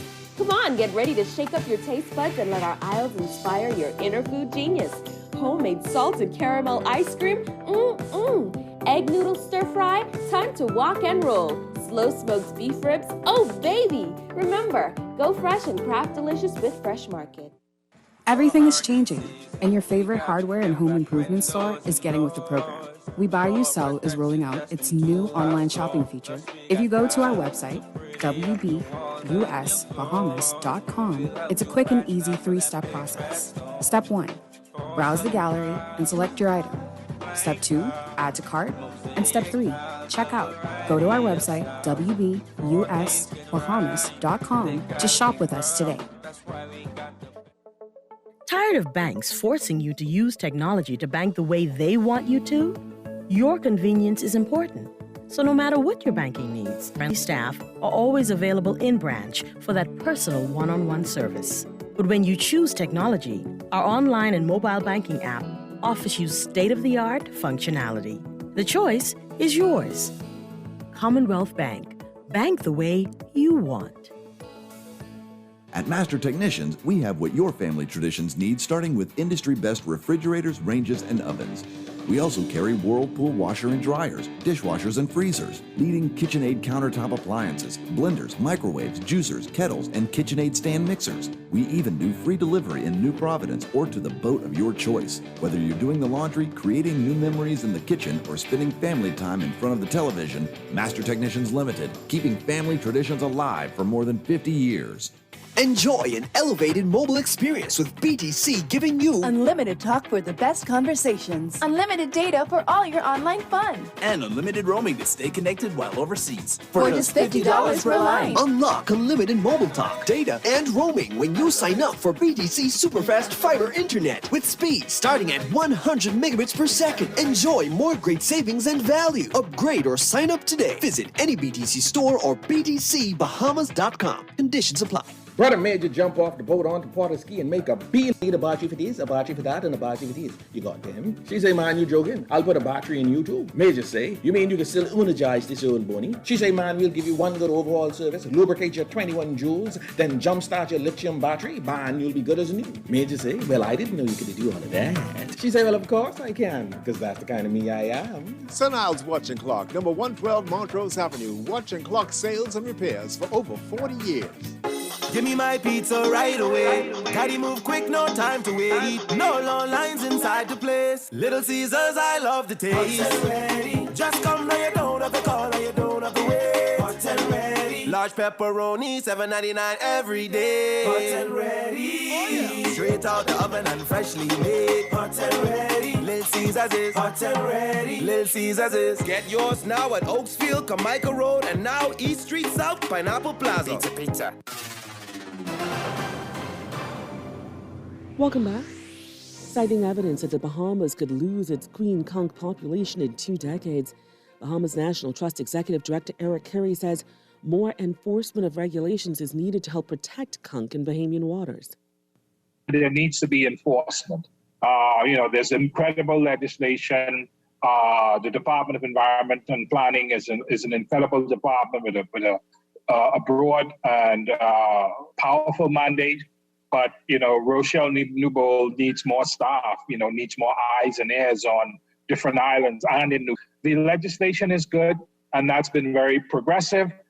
Where we need to see more action from the government is more enforcement, more people to actually do enforcement so that we could actually have a positive impact and effect on the measures that we're hoping to put in place to protect things like conch, Nassau grouper, spiny lobster, you name it. Government has been considering possibly implementing a conch season, which some fishermen oppose, but Carey says government is moving in the right direction. I must say Minister Pindar accepted the recommendations put forward by the conservation movement, which did include representatives from the Department, Marine Resources, and the recommendations that we put forward, which included banning exports, increasing lip thickness, more marine protected areas, and a couple other recommendations.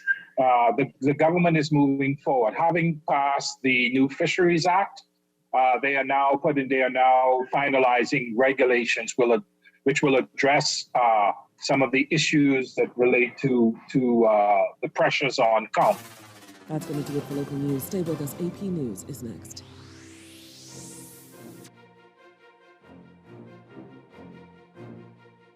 Summer is here, and Shell presents a summer of fun.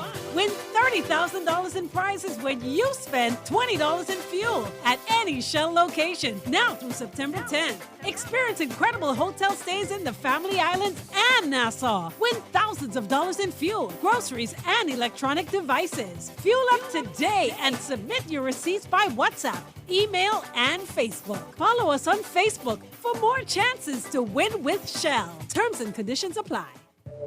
At Apex Award Signs and Engraves it all. The country's trusted name for trophies, plaques, corporate seals, rubber stamps, badges, bumper stickers, traffic and street signs, keychains, t-shirts, interior signs, restaurant menus, and so much more. Apex Award Signs and Engraving, number 128 Mount Royal Avenue in Wilton Street. Open 9 to 5 Monday to Friday and 9 to 1 on Saturdays. Visit the website at apexawardsbahamas.com. Apex Award Signs and Engraving, number 1 in the Bahamas. How the exercise going? Not too good. What happened? Well, you know Mr. Junior make me one treadmill. Make? You know how he like tinker. Anyhow, he built this treadmill and he hook it up to one of them clothesline, which you could spin. You know the kind what I mean? You mean the one would look like the upside down umbrella? That's the one. He figure that since I was working out, I just power up one of them clothesline, so he hook it up direct to the treadmill. Oh, so whilst you walking, clothes spinning. Makes sense to me. Makes sense to you, eh? You know how heavy wet clothes is? But anyhow, I right there struggling to get the treadmill going. Slow. She start to go now. The treadmill going and the clothes spinning. This time now I building up speed. I running now. I running. The clothes spinning. Fast now. You're flying now? Yes, and so was the clothes. You would have thought he had enough sense to screw the thing down, eh? The clothes going? I see where they lying yet. So what you gonna do? Go back to Superwash where I should have gone in the first beginning. Superwash, they washes your process and cleans you 24/7. When I say Lampkin, I outed that white polar tile when I was selling for 99 cents. I'm getting some more in later, but right now, I run him a special on my Trento Gloss ceramic tile. Trento Gloss is a high gloss ceramic tile with gray veinage. I say, hold on, is veinage a word? He say, you know what I mean, right? I say, yeah, but he say, people know what I trying to say, Webster. As I was saying, the Trento Gloss is a lovely indoor tile. Don't put this high gloss tile outside unless you want to see your friends pull one. Cab Trento Gloss ceramic tile at Pinder Tile.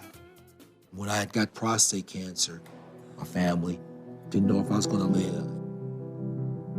At Cancer Treatment Centers of America, within days, I got an appointment. They presented me with treatment options, and we set up a robotic prostatectomy. When my scans came back, there are no signs of cancer. They don't see you as a number, they see you as a part of the family. I'm going on with my life. It's a real gift. Call us at Cancer Treatment Centers of America. Fast, reliable, and resilient, undeniably the best. The Cable Bahamas group of companies. We keep our customers informed and connected, especially in times of crisis. We believe in Bahamians. They build, own, and manage our world-class network. We invest in our people and our network to guarantee superior technology, superior service. We care about our employees, customers, and country. That's who we are. Thank you for letting our family keep you connected to yours.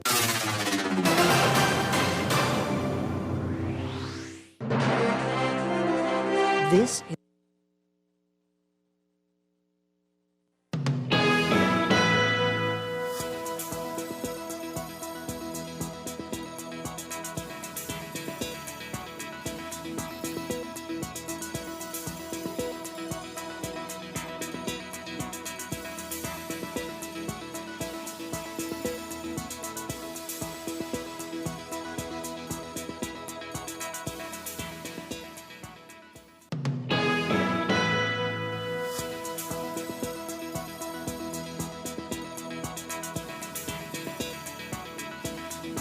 Welcome back to Morning Blend here on Guardian Radio 96.9. We are streaming live on GuardianTalkRadio.com and on the Guardian Radio app for visions on Cable Bahamas Channel 969 and BTC Flow Channel 612. You can tweet us at Morning Blend 969 or Facebook.com/Morning Blend 969. Text us 422-4796. And now at 8:20, time for another check of your weather for today, brought to you by Bahamas First Insurance. Here's what's happening. We've got an elongated upper level low meandering over the Bahamas, interacting with deep tropical moisture. That's going to maintain some wet weather over the country, especially the northwest Bahamas today. Meanwhile, building high pressure will dominate elsewhere as the surface ridge maintains moderate to fresh breezes through tonight. Special warnings, quite a few, for boaters and residents in the northwest Bahamas. You're being advised to be alert for possible waterspouts and tornado activity, as well as localized flooding during heavy and prolonged rainfall events today, especially across the northern islands of Bimini, Grand Bahama, and Abaco. Beachgoers in the central and southeast Bahamas should be alert as well for rip currents along eastern and southern shorelines. For today, for the northwest Bahamas, your forecast calls for partly cloudy, warm, and humid conditions with widely scattered showers and isolated thunderstorms, becoming variably cloudy with a few lingering showers and thunderstorms tonight. Showers may be locally heavy and thunderstorms strong to severe at times, especially across the extreme northwest Bahamas through to early this afternoon. Expect gusty winds and higher seas in or near heavy showers and thunderstorms. For the central and southeast Bahamas, partly sunny, hot, and breezy today with light passing showers and the slight chance of a few isolated thunderstorms, becoming fair to partly cloudy, warm, and a bit breezy with a few isolated showers tonight. Small craft caution is in effect. Temperature-wise, today we're looking at highs getting up to around 88 Fahrenheit, 31 Celsius. We're expecting cloudy conditions and rain.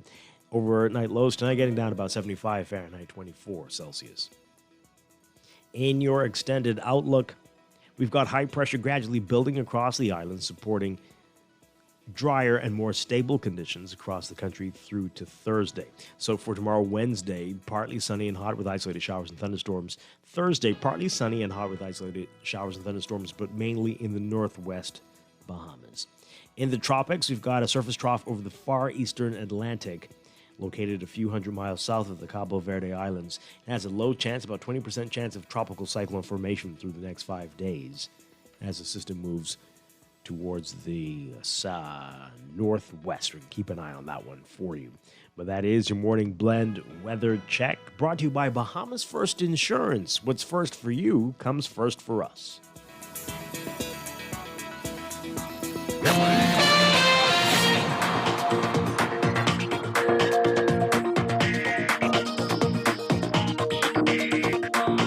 And at 8:23, we've got your Morning Blend traffic alert brought to you by RBC Royal Bank. In your real-time traffic this morning, Prince Charles Drive, seeing some heavy traffic this morning, and that's going to be near the Beatrice Avenue area and westbound mainly on your approach to Soldier Road. What's happening there? St. Michael Road is closed. They're doing some work there on the exit from Prince Charles Drive, and so that's causing some traffic to be backed up a bit, it appears. So that's, again, westbound Prince Charles and Beatrice Avenue, that whole area there. You're going to be seeing that. You're going to be back for quite a bit as there is work going on St. Michael Road. Elsewhere, we've got Surmount Highway. Not looking as bad as it normally does this morning, but the closer you get to Tonic Williams-Darling Highway, you'll be seeing that heavy traffic there at that roundabout. And Gladstone Road, also northbound, heavier the closer you get to JFK Drive. Blue Hill Road, as usual, north of Soldier Road, the northbound lanes to Independence Drive in the roundabout. And further south on Blue Hill Road, near Carmichael Road, you'll be seeing that traffic as well. Other than that, just some pockets at some of the major intersections on the island, so keep that in mind. That's your Morning Blend traffic alert.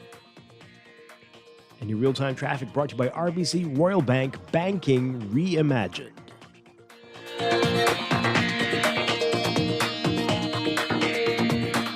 Screws and Fasteners World, Balfour Avenue and Palm Beach Street, has those hard-to-find fasteners for you right now.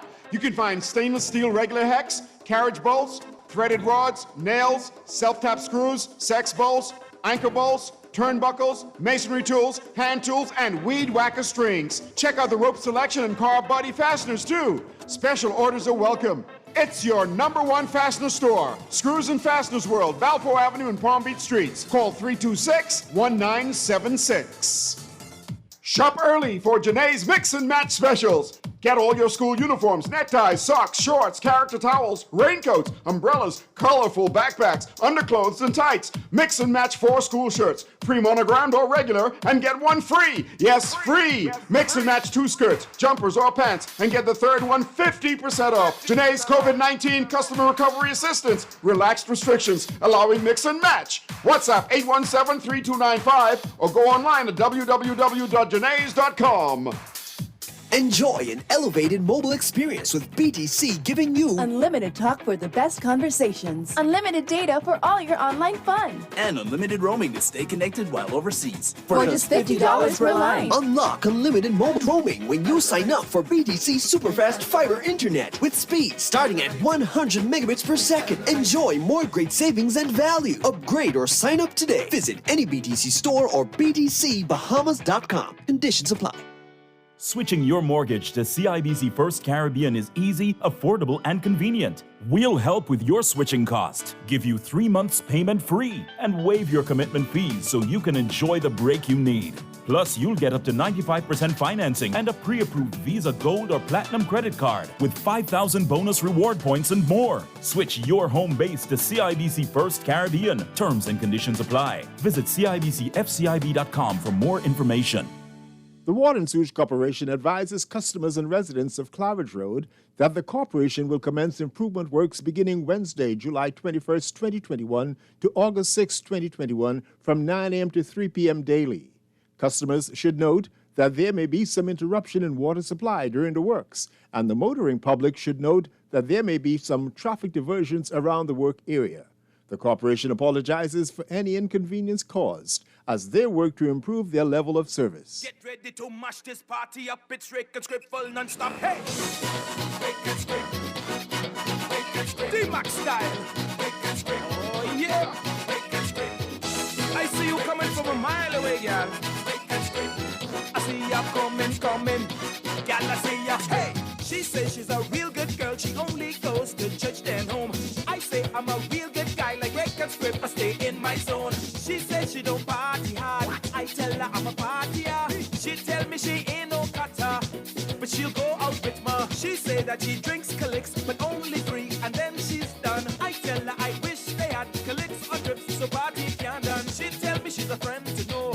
I tell her I'm the one to trust. I tell her when we go to the dance, it's only just 2 of us. So she say, this my song, then she haul tail to the floor. She heads straight for the floor.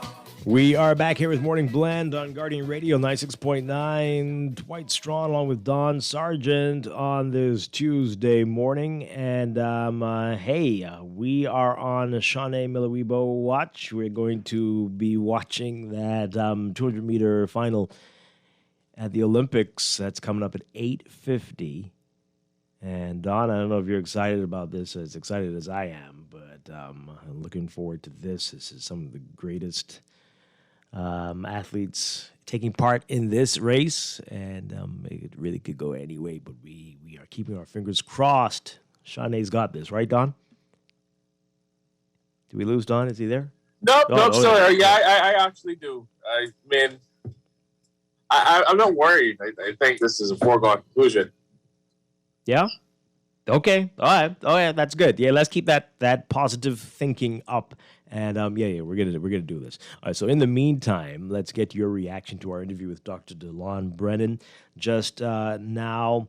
And he said some very interesting things there. I've been hearing lots of rumors. People are very happy to repeat these things that they hear about their cousin and their coworker and this and that. And because they've seen the vaccination cards, but they say, oh, I know people who were fully vaccinated who were dying.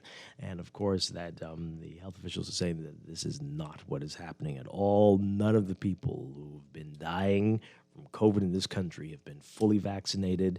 Very few have been, even hospitalized people have been very few have been partially vaccinated, right? This is mainly what we're seeing here. People who have been unvaccinated. They're not saying that people aren't getting COVID who are fully vaccinated, but the number reporting that for people who are fully vaccinated, they're seeing fewer than 5% getting COVID. And reinfection still seems to be pretty low, just about 1%. 1% of what they're seeing. So, hey, I don't know. I don't know what people are very, very happy to repeat these things. And you do wonder, well, how do you know this is? How do you know they really were? Confirmation bias. That's all it is. Yeah? You already believe something. Anything that you hear that confirms that bias, you're going to believe and run with. Mm-hmm. Okay. Also important what he said, and we were wondering this all the time. We've heard this again. Florida, once again, the epicenter in the U.S., the hot spot in the U.S. And there are many hot spots in the U.S., but Florida, again, the hottest. And yet, so many people talking about going to Florida over the next few days, or were in Florida over the weekend, are in Florida today. And you're wondering, well, what is going on? What is going on here? And we hear people who go to Florida and say how very casual everybody is about masks and about groups. There was a big event last weekend, not this weekend gone, but the one before. It looked like it was from a concert from 2015. But what indeed is going on? All right, so let's get your reaction to it. We got a lot of your text messages that we weren't able to get to, of course, during the interview. And you can call in 323-6232, 325-4316. 325-4259. Tweet us, Facebook us, text us. Again, he's stressing personal responsibility. You don't have to wait for a lockdown to be told how to behave. You should know this by now. We all should know this, right? This event has hundreds of people there. Why are you there? Why are you there? What is the reason why you would go to this event, knowing that this is likely a super spreader event? What is up with that, right? What are you doing? Let's go to this call. Good morning, caller. You're on the air. Along with you and Dawn, Dwight. Hi, good morning. Dwight, I just listen to the doctors, right? I wish they could be in the cycle whereby they would know what's going into those vaccines in which they are pushing on us. Okay? I see. I don't think that. You know what I'm saying? You're encouraging us to take something in which were given to you to give to your people. I don't appreciate that. Get in the cycle so you can know and tell us what the vaccine contains, so we could know how to think and, decide on whether or not we should take it. But right now, they're not saying anything. Thank you. Okay. Thank you very much. I just want to say this, Dwight. Like, to anybody that wants to know, you could just go right on Google and just search up the type of vaccine, the type of technology that's in the vaccine, because not all of them are the same. They have different ways of approaching the same issue. I want to be honest, I don't understand half of it. It goes right over my head, a lot of the terms that they use, but if you want to, the information is publicly available, and a lot of the studies are publicly available too. This is literally an ongoing situation, but I mean, like, there's no secret of what's in these things. Like, you can just Google it. Just throw that out there. Mm-hmm. Take this call. Good morning, caller. You're on the air. Hello, caller. You're on Morning Blend. Are you there? No. Okay. Call us back. All right. Here's let's go to the text line. Let's see. This person here. Take the vaccine or not take it if it's your choice. I'm fully vaccinated. I'm glad I did it. It's your choice. I feel safe, but I still follow all the safety protocols. I'm good for you. Someone says here, let's collectively say a prayer for Shanae Miller-Weibo. This is by far her toughest career test. She has lane number 9, which means she cannot see the other runners while being a target for the rest of the field. We know that she has the talent and speed. We pray she executes a flawless race. Godspeed, Shanae. Yes, indeed. Definitely. Boy. This person says here, You hear the good doctor, personal responsibility is the answer. If you don't care and wise to die, then I say that's your right. So I should not be locked up because you wish to save that person from themselves. I don't understand what's going on. Okay, so grown adults knowing better attend a church that got what's that? Oh my goodness. Why is your family member in the newspaper and this has already? Okay. I think this is about the lead story in the Guardian today. Well, yeah, I guess it goes back to what we just said. We should all know better. We should all know better. By now. Right? All right. Someone says here, maybe people will take it seriously when the hospitals are locked down with a sign saying no occupancy hung. A cremation pit is dug and mass cremations are held weekly. Maybe then we will learn about personal consequences and how to work together for the greater good and how viruses work. Perhaps Doctors Brennan and Forbes should be the only people making statements about the virus and avoid conflicting messages. The Prime Minister and Minister of Health should only give prepared and approved statements. Well, this texter says, no, sir, my experience is the norm. Oh, this is the person who said they had COVID for 24 hours and recovered. My experience is the norm. It is the severe cases that are rare. I don't know if 24 hours of a little bug is the norm. Okay. Anyway, they go on to say, I find interesting that anyone who doesn't agree with this fear story is a conspiracy theorist. We have had almost 14,000 confirmed cases, and how many of those were severe? About 3%. So for most, COVID is the flu.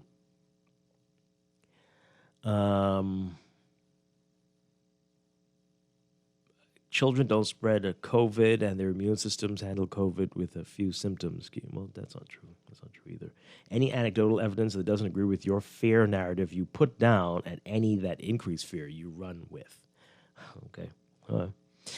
Someone says, so grown adults knowing better. Oh, we read that already. This one here. When will more vaccines be available for Family Islands? Well, don't know, but we're expecting a batch to get in here today. In just a few hours, actually. This one here. I'm unvaccinated, but I think the doctor's presentation was excellent and open. He has brought me much closer to taking it. Okay. All right.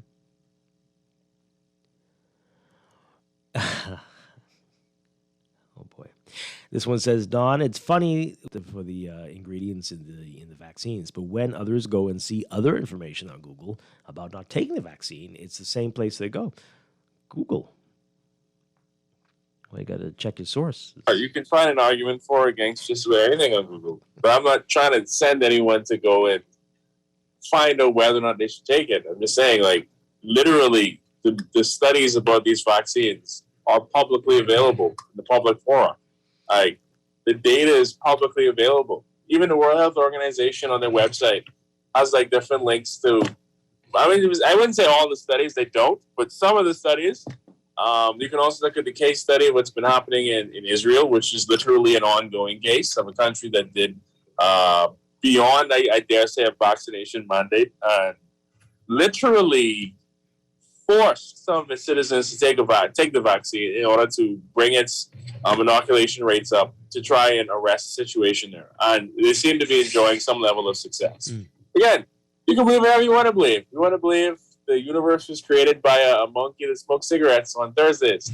That's what's called last Thursdayism. Go right ahead. But I'm just saying, like, the information for this is publicly available. Same as the information against it.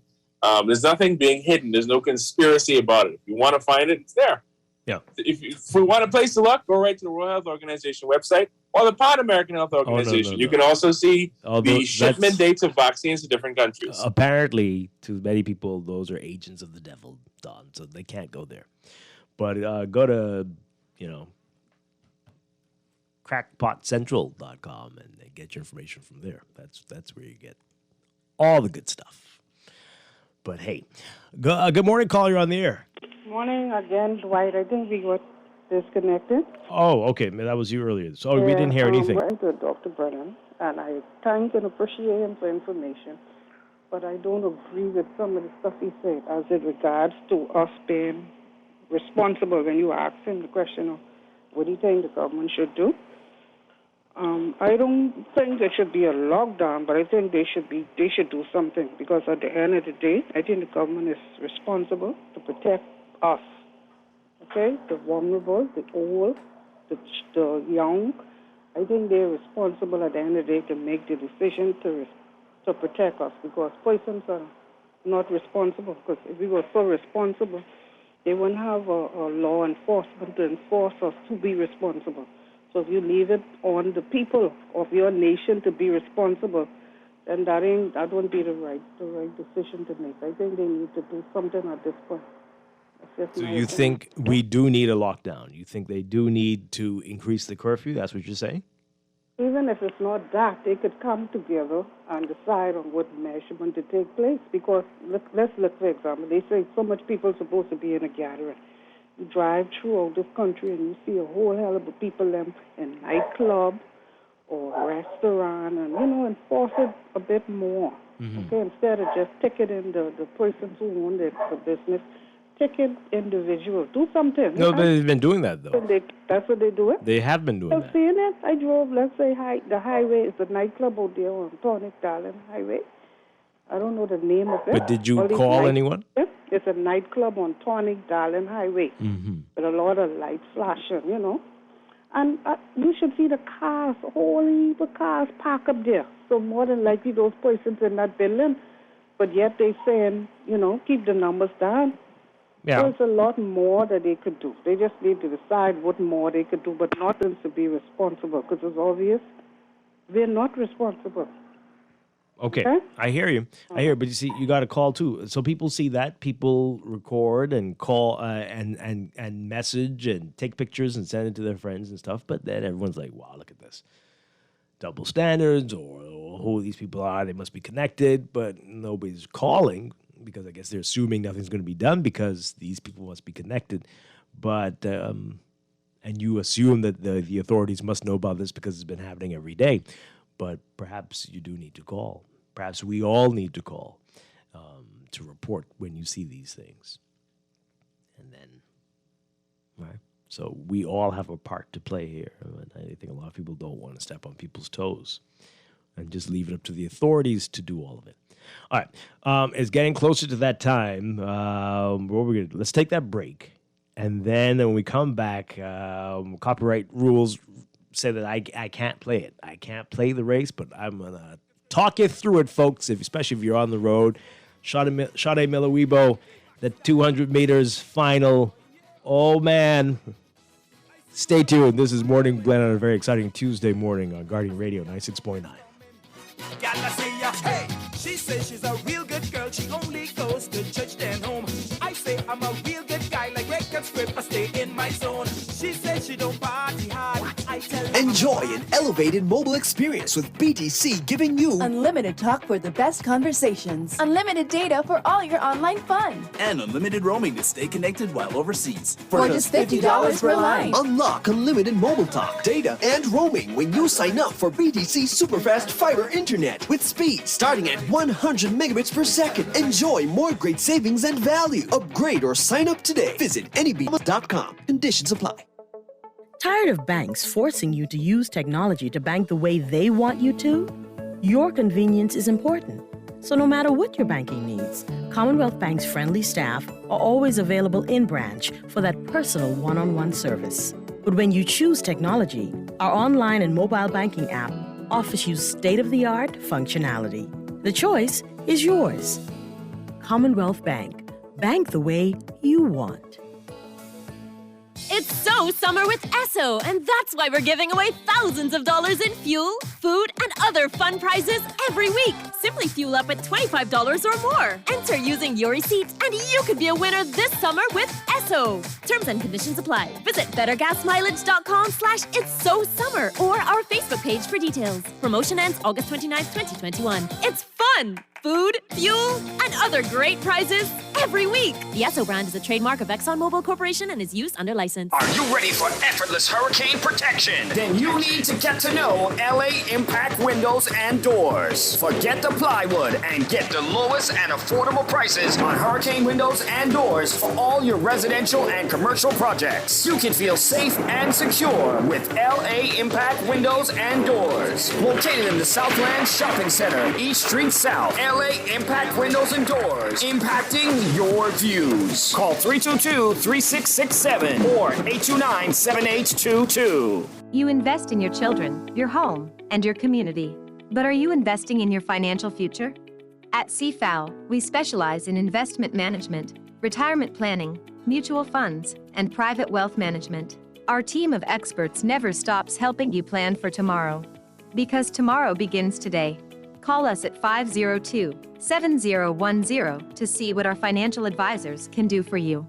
CFAO, growing wealth for future generations. Be prepared for the rainy season with an RBC loan to fund your rainy season essentials. For hurricane shutters, generators, solar power systems, or general home repair, RBC offers a range of flexible and competitive financing solutions. Let us help you get started at rbc.com/Caribbean/get-a-loan. Special conditions apply. Reimagine your rainy season readiness with RBC financing. Stay a step ahead of technology with certainty and support from Custom Computers. Our know-how team is here to help you zero in on your next big tech purchase, finding solutions that take your productivity to the next level using only the best and most reliable brands. With stores in Palmdale, West Bay, and Old Fort Bay, and free delivery to businesses, there's no stopping you from stepping up your tech. Reach out to us at 396-1100. Find trust in your tech. Count on Custom Computers.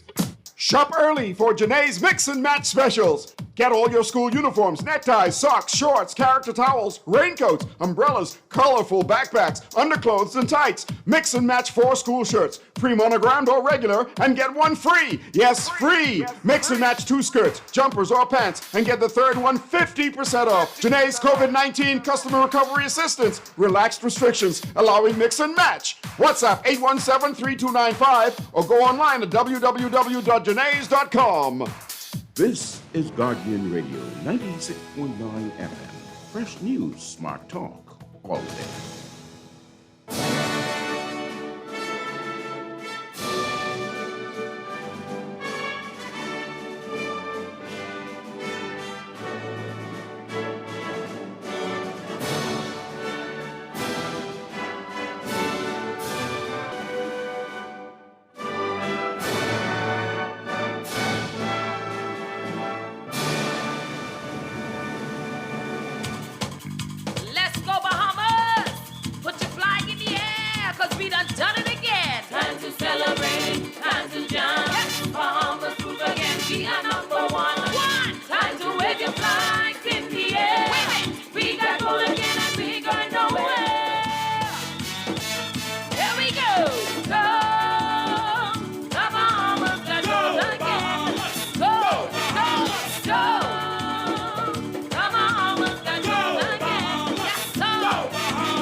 We're back here with Morning Blend on Guardian Radio 96.9. Dwight Strong with Don Sargent on this Tuesday morning. Okay, I'm watching this online while I talk. So, I don't know what's going on with this website here. But anyway, yeah, so they're walking out now. The ladies for the women's 200-meter finals. And, there's some big names in the world of track and field. In the world of track, they are in this: Shelly Ann Fraser-Price from Jamaica, Gabrielle Thomas from the USA. Of course, all our eyes are on Shawnee Miller-Weibo from the Bahamas. But this is going to be something else. There are truly the best in the world, all in this. This website is going to cause me to say some bad words on the air. It's freezing up. Let me try another source here. But Don, how excited are you? How you feeling while I try to find a source to watch this properly? Is Don? Oh yeah, I mean, I don't know. Maybe I don't want to jinx it, but I gotta feel like this is foregone conclusion, man. You know, like it's gonna happen. It's like watching Usain Bolt. Like you knew it was gonna happen. You've been paying attention? Have you been seeing what's going on? I just want to. In terms of the Olympics, in terms of drama, this race, the political intrigue. No. What political of this race?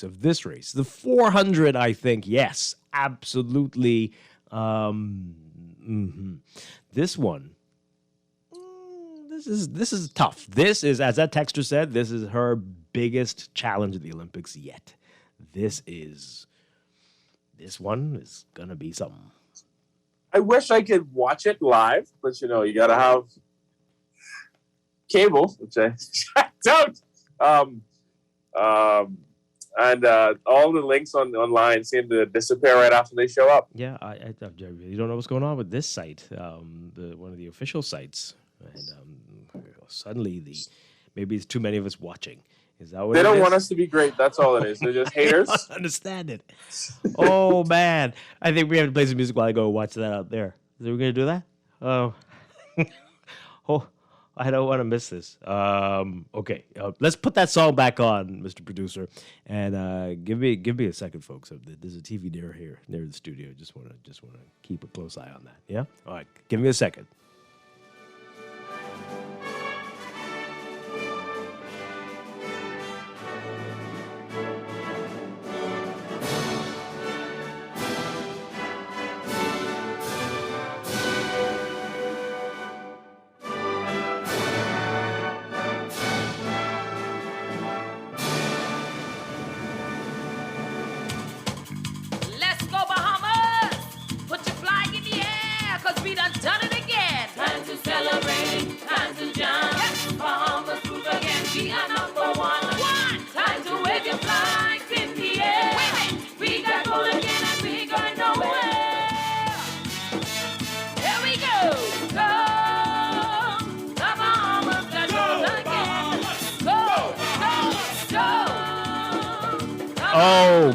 Oh boy.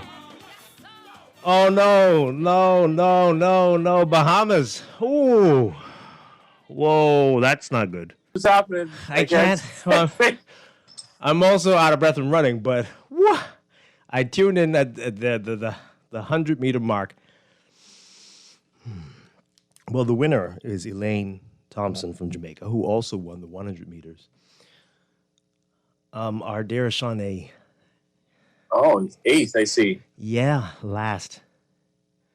Jeez, man. Whoa. That's a heartbreaker right there. Eighth. Dead last. Oy. So that's what I was telling you, Don. I mean, the 4 is where we might really. Well, I'm looking at stats and numbers as they get updated live, and it's not really. I can't really judge the drama on the scene, but it is something. Yeah, and people are messaging us, and the schedule has been brutal. She just did the what was that? That was okay. Today it's now evening over there. So this morning for her, she did the 400, which was last night to us. And so it's just this crazy schedule, and it's just so much that she's trying to do. But that's really disappointing, But we got the 400. Let's keep our fingers crossed. Let's hope. She's got a few days for that one. And that was a tough field. Elaine Thompson, and of course, as we said, it was Shelly Ann Fraser-Price. The Americans were strong, and that is heartbreaking there. That is heartbreaking. Shanae Miller-Weibo, 8th in that race there. Like demotivated. I don't know what to do the rest of the show. Wow. Okay. Oh boy. Hey, This is amazing that she's in and she's qualified for two World Olympic finals here, and she's got a good shot at the gold in the 400, and we are still incredibly proud of her. Incredibly proud of her and all of our athletes. So many qualifying for the semis and for the finals in their events. This is really quite astounding so far. Fingers still crossed for the 400 for Shawnee and for Stephen Gardner, who, as many people are noticing, he ran in what looked like an Atlantic Medical T-shirt, or some type of T-shirt the other day. But hey, he still won his heat and is going for gold. Let's let's get your reaction to this, folks. Oh man, 323-6232, 325-4316, 325-4259. Tweet us, Facebook us, text us, 422-4796. Coming up in a few minutes, we're going to be talking with our Sheldon Longley, who is in Tokyo, Japan. We're going to be getting his bird's eye reaction to all of this. My goodness. Okay, let's go to the phone. Good morning, caller. You're on the air. Good morning, Glenn. How are you? Hi. Well, a little hurt. Wonderful, man. I'm happy. I'm excited. Yeah. I'm looking forward to be a little bit greater. Yeah, well. After the race, because, we know, all the way from Cat Island, all the way from the Southland Church of God, Goya, all the way from St. Barnabas, she is going to win that race. Okay? And we're encouraging her. We're praying for her. We're sending our strength behind her. The inner city is, and even Stevie Gardner. Okay. The whole team. Yes. Moore's Island is pushing for him. Okay, always has been, and is there for him. So, let's pray. Yes, absolutely. Another 5 more goals, okay? Okay, well, sure. Yeah, let's do it. Thank you, Morning Glenn, and all the best. Thank you. Appreciate it. Okay. All right, so again, the women's 400 meters for Shawnee will be Friday, our time, 8:30 a.m. Friday, 8:30 a.m. That's going to be 9:30 p.m. Tokyo time. So Friday, we're going to do another one of these. Hopefully, that website, the official site there. Hopefully, we'll be able to watch it. But we'll see. Okay. Man, let's get to your messages here. No, man, what's this negativity on these text messages? Oh, they don't like that she's running both. They say this could, but didn't. But Elaine Thompson just won the 100 and the 200. Oh, man. Oh, boy. This person says here, don't use, because they're all doing their best. Someone has to win, and we appreciate them all. Yes, that is true. This one says, this text here, don't make excuses. Failure is the training ground of champions. Shawnee is a champion. Very true.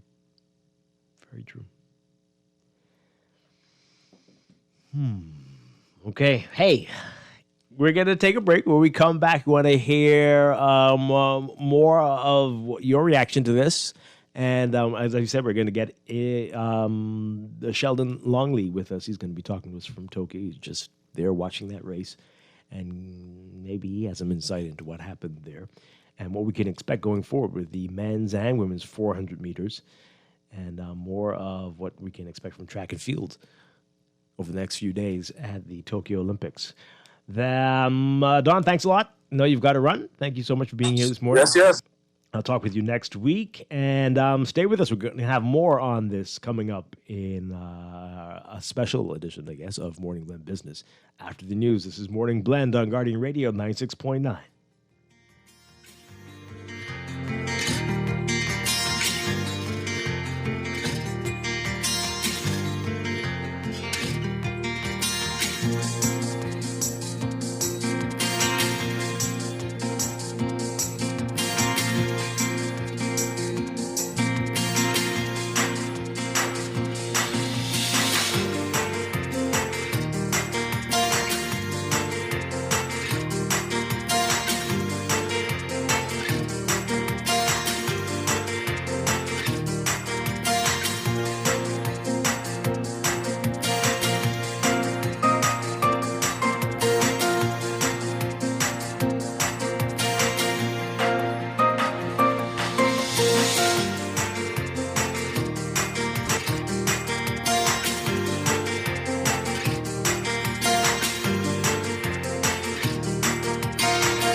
This is Guardian Radio, 96.9 FM, Nassau, Bahamas.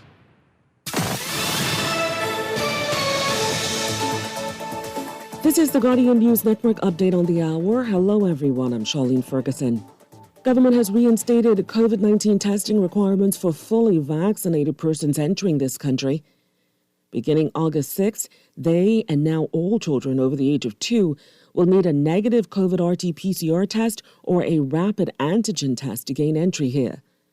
The same applies to those traveling inter-island from New Providence, Grand Bahama, Bimini, Exuma, Abaco, and North and South. Well, Minister of Health Renward Wells has refused to comment on a number of COVID-related deaths and infections allegedly linked to the church's recent national youth. His ministry has not reported on that suspected cluster, and the Nassau Guardian reports that church's national overseer, Bishop Moses Johnson, also could not be reached for comment on the possible super spreader event. Taxi driver Ricardo Nairn told the newspaper his mother, Agnes Nairn, and uncle Leonard Nairn, who both attended that event, died 45 minutes apart last Thursday after testing positive for COVID-19. He said health officials told him his mother's infection was traced back to the church.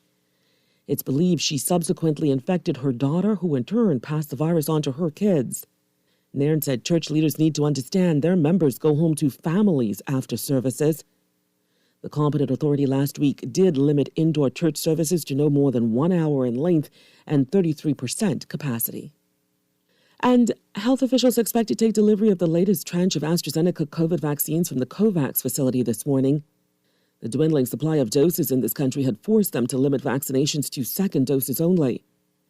Meantime, total COVID-19 infections climbed to 15,011 over the weekend, with 334 new COVID infections recorded between Friday and Sunday.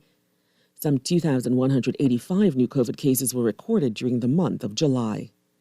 That's what's making headlines at this hour. Stay with us.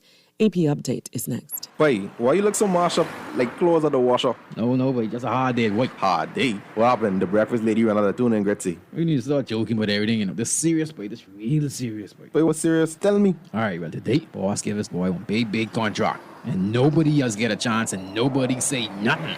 Boy, you know that ain't right. You know government contracts ain't supposed to go that way. Yeah, but nobody's saying nothing. Boss man just tell people to sign the papers. Then he send me to meet his boy downtown and collect this envelope. You need to tell somebody. You need to become a whistleblower. You know I's a real man, but I never blow no whistle. I be drunk all my life and drunk, you know. No way. A whistleblower is someone who tells people what they see when they see something wrong happening at work. But I ain't no whistleblower, and I ain't no snitch. I still white there, you know. But ain't nobody can know it's you. All you gotta do is call Crime Stoppers, or you could text them from inside the Crack Crime Bahamas app. They don't ask about you, and your call goes straight through to Miami, so nobody know you is. And if you text, your message get mixed up like Kong Salad. Call 328-8477 from Nassau or 242-300-8477 from the Family Islands. I'm Rita Foley with an AP News Minute. Put your health and your safety first, above all things. Advice from superstar gymnast Simone Biles, who bailed out of several Olympic events last week, but competed in the balance beam this morning in Tokyo, where she took the bronze medal. AP correspondent Julie Walker. Biles stuck the landing and won a bronze medal. The American gymnastics superstar delivered during the women's balance beam final. Biles drilled a slightly altered routine in front of a crowd that included IOC President Thomas Bach a week after taking herself out of several competitions to focus on her mental health. The AP's Julie Walker. Hundreds of colleges nationwide have told students they must be fully vaccinated against COVID before classes begin. California State University, the country's largest four-year public university system, is on the list. I'm Rita Foley.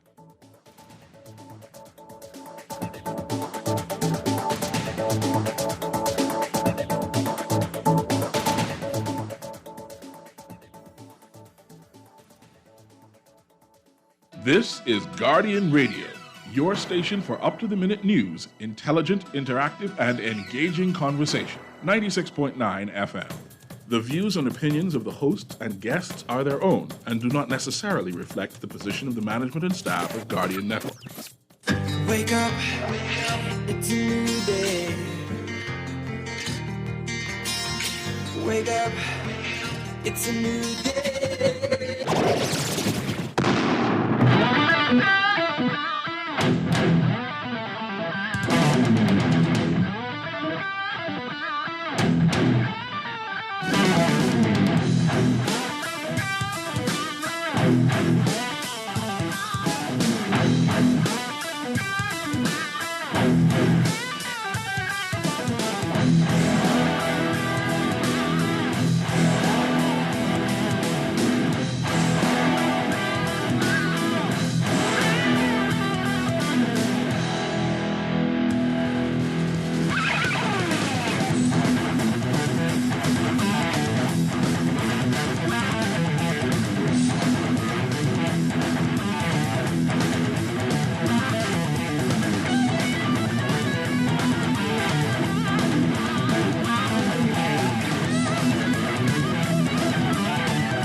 Welcome to the special edition of Morning Blend Business on this Tuesday, August 3rd, 2021. Welcome back to Morning Blend listeners. We are hijacking Morning Blend Business this morning to give you Olympic watch coverage.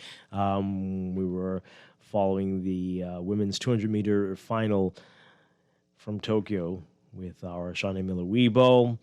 It didn't quite go the way we expected. So that is putting a little bit of a damper. But hey, we are still immensely proud of Shawnee Miller-Weibo. She finished in a time of 24 seconds. That was behind winner Elaine Thompson-Hera of Jamaica, who won in 21.53. Unfortunately, that means that Miller-Weibo came in eighth in that race, last in that race there. So still hope for gold for Shawnee, though, for the women's 400 meters. That's going to be on Friday. And we still have hopes, gold medal hopes for Stephen Gardner as well in the men's 400 meters. So a lot more Olympic action ahead. In a few minutes, we're going to be catching up with our Sheldon Longley, who is in Tokyo. We're going to be hearing from him about that race and what happened there and what we can expect going forward. But let's hear from you all about that race, if you had a chance to watch it or if you only heard from what we were doing earlier. Not quite play-by-play, but our commentary on what went down with that race there. Call in 323-6232. 325-4316, 325-4259. Tweet us, Facebook us, text us, 422-4796.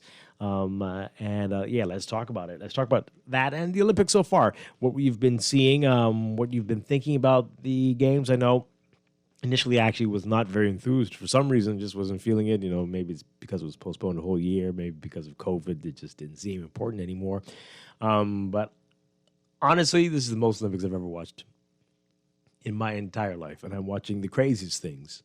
I sat down and I watched, I've been watching handball. I really don't know what's going on. I don't know what it is. I don't know what they're doing. No clue.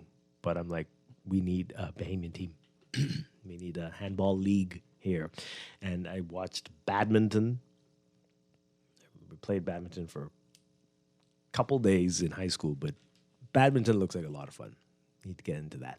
And lots of rowing and judo and jiu-jitsu, just so much. I'm like, I can't believe I'm watching this, but this is great stuff. And of course, track and field is always amazing. But we really do need to spread our wings a little bit when it comes to these sports. I really do think. What do you think? Tell us what you think. 323-6232, 325-4316, 325-4259. Let's go to the phone lines. Good morning, caller. You're on the air. Hi, good morning. Hi, good morning. Good morning to you and good morning, Bahamas. I, for one, I do agree with you, Dwight. We do need to spread our wings, and I think that we can put out very, very, very great athletes in a number of sporting activities. Diving, I think, would be one as well. Yeah.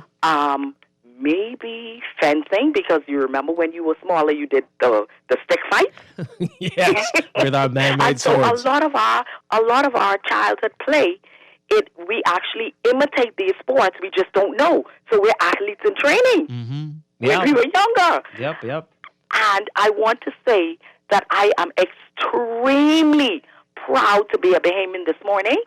Shawnee, you did a yeoman's job, because my thing is she put out the effort. She did her best. And, this is not her specialty.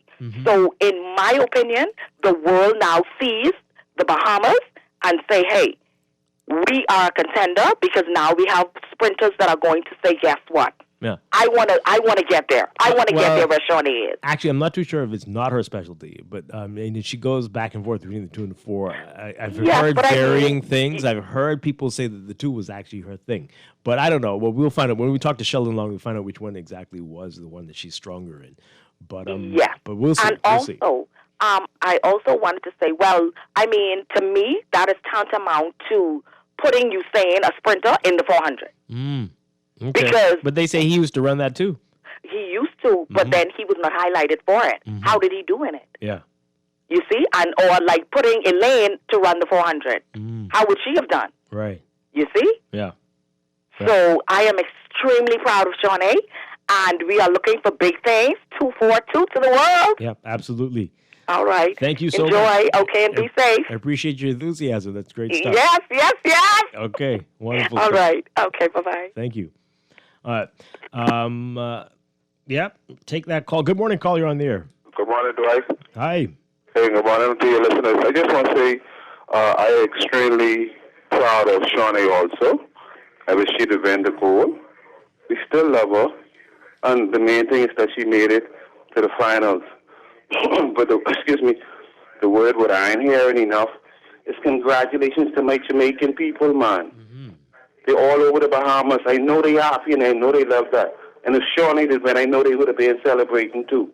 We mightn't be celebrating as much for Thompson. We would have wanted Shawnee to win it, but congratulations to my Yachty people all over the Bahamas and all over the world who could hear us. Keep up the good work, Dwight. Okay. All right. Thank you very much. Yes, definitely. Congratulations to Lane Thompson. We just got to let this sink in a little bit for us. But yes, this is impressive. She wins gold in the 100 and the 200, and likely, my goodness, if she's part of the relay team, which I believe she will be, she's going to get another gold. I don't think the Jamaicans are unstoppable, it appears. It appears that way.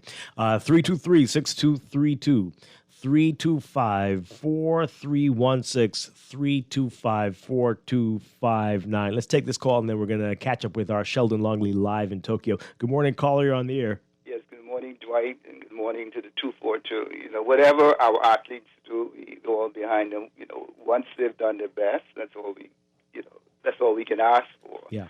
I thought that the lane assignment where she was a kind of difficult one. And so I was afraid, because I know she's normally on that that inside lane where she can really can see more. But anyhow, it is what it is. But the lane assignments, I mean, Sheldon will confirm this, but that's based on your time, right? Yeah. So that's what happens there. Yeah. But, Dwight, we need a plan. You see, everything goes back to a plan.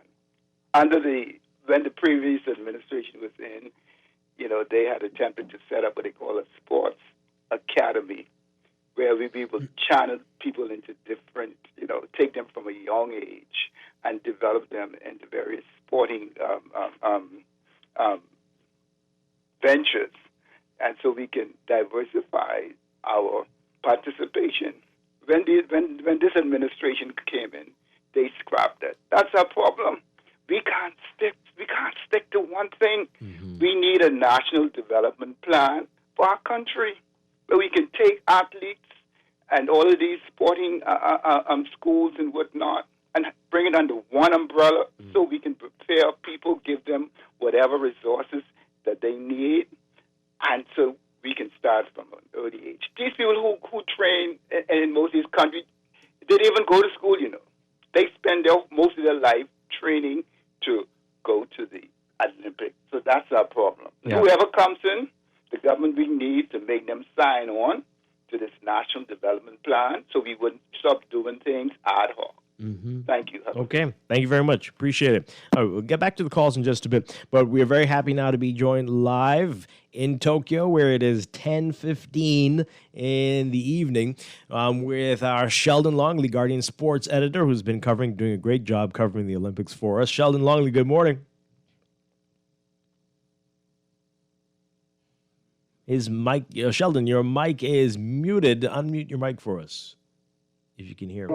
There we go. Is that better? Yes. Can you hear me? Yes, absolutely. Great to have you, Sheldon. Thank you so much. You've been doing a great job keeping us up to date, abreasted with what's going on over there. You know what I'm trying to say. Thank you, Dwight. Good morning, Dwight. Good morning, Bahamas. It's a privilege to be with you guys. Okay. It was a tough race for us. My goodness. That was hard. Well, yeah, heartbreaking. We got to be honest. It was hard to watch. Yeah. So we just spoke. Yeah, go on. Yeah, we just spoke to her coming through the mix zone just now. She said coming off the curve, she felt a slight pull in her hamstring. Oh, no. And she realized that she was already out of the race. So she just decided to shut it down. But we knew it was going to be tough for her running from lane 9. And, this year, the women's 200 meters has been one of the most competitive events of the Olympics. It's been tough all year, with some girls running some very, very fast times. So coming off the curve, she said she saw that she was out of it. She felt a hamstring pull and she just decided to shut it down. She's a little bit concerned about the 400 meters, but she's still going to give it a go. Right. The semifinals are tomorrow. And then if she could get to the semifinals, the finals on Friday, so that would give her a day to rest.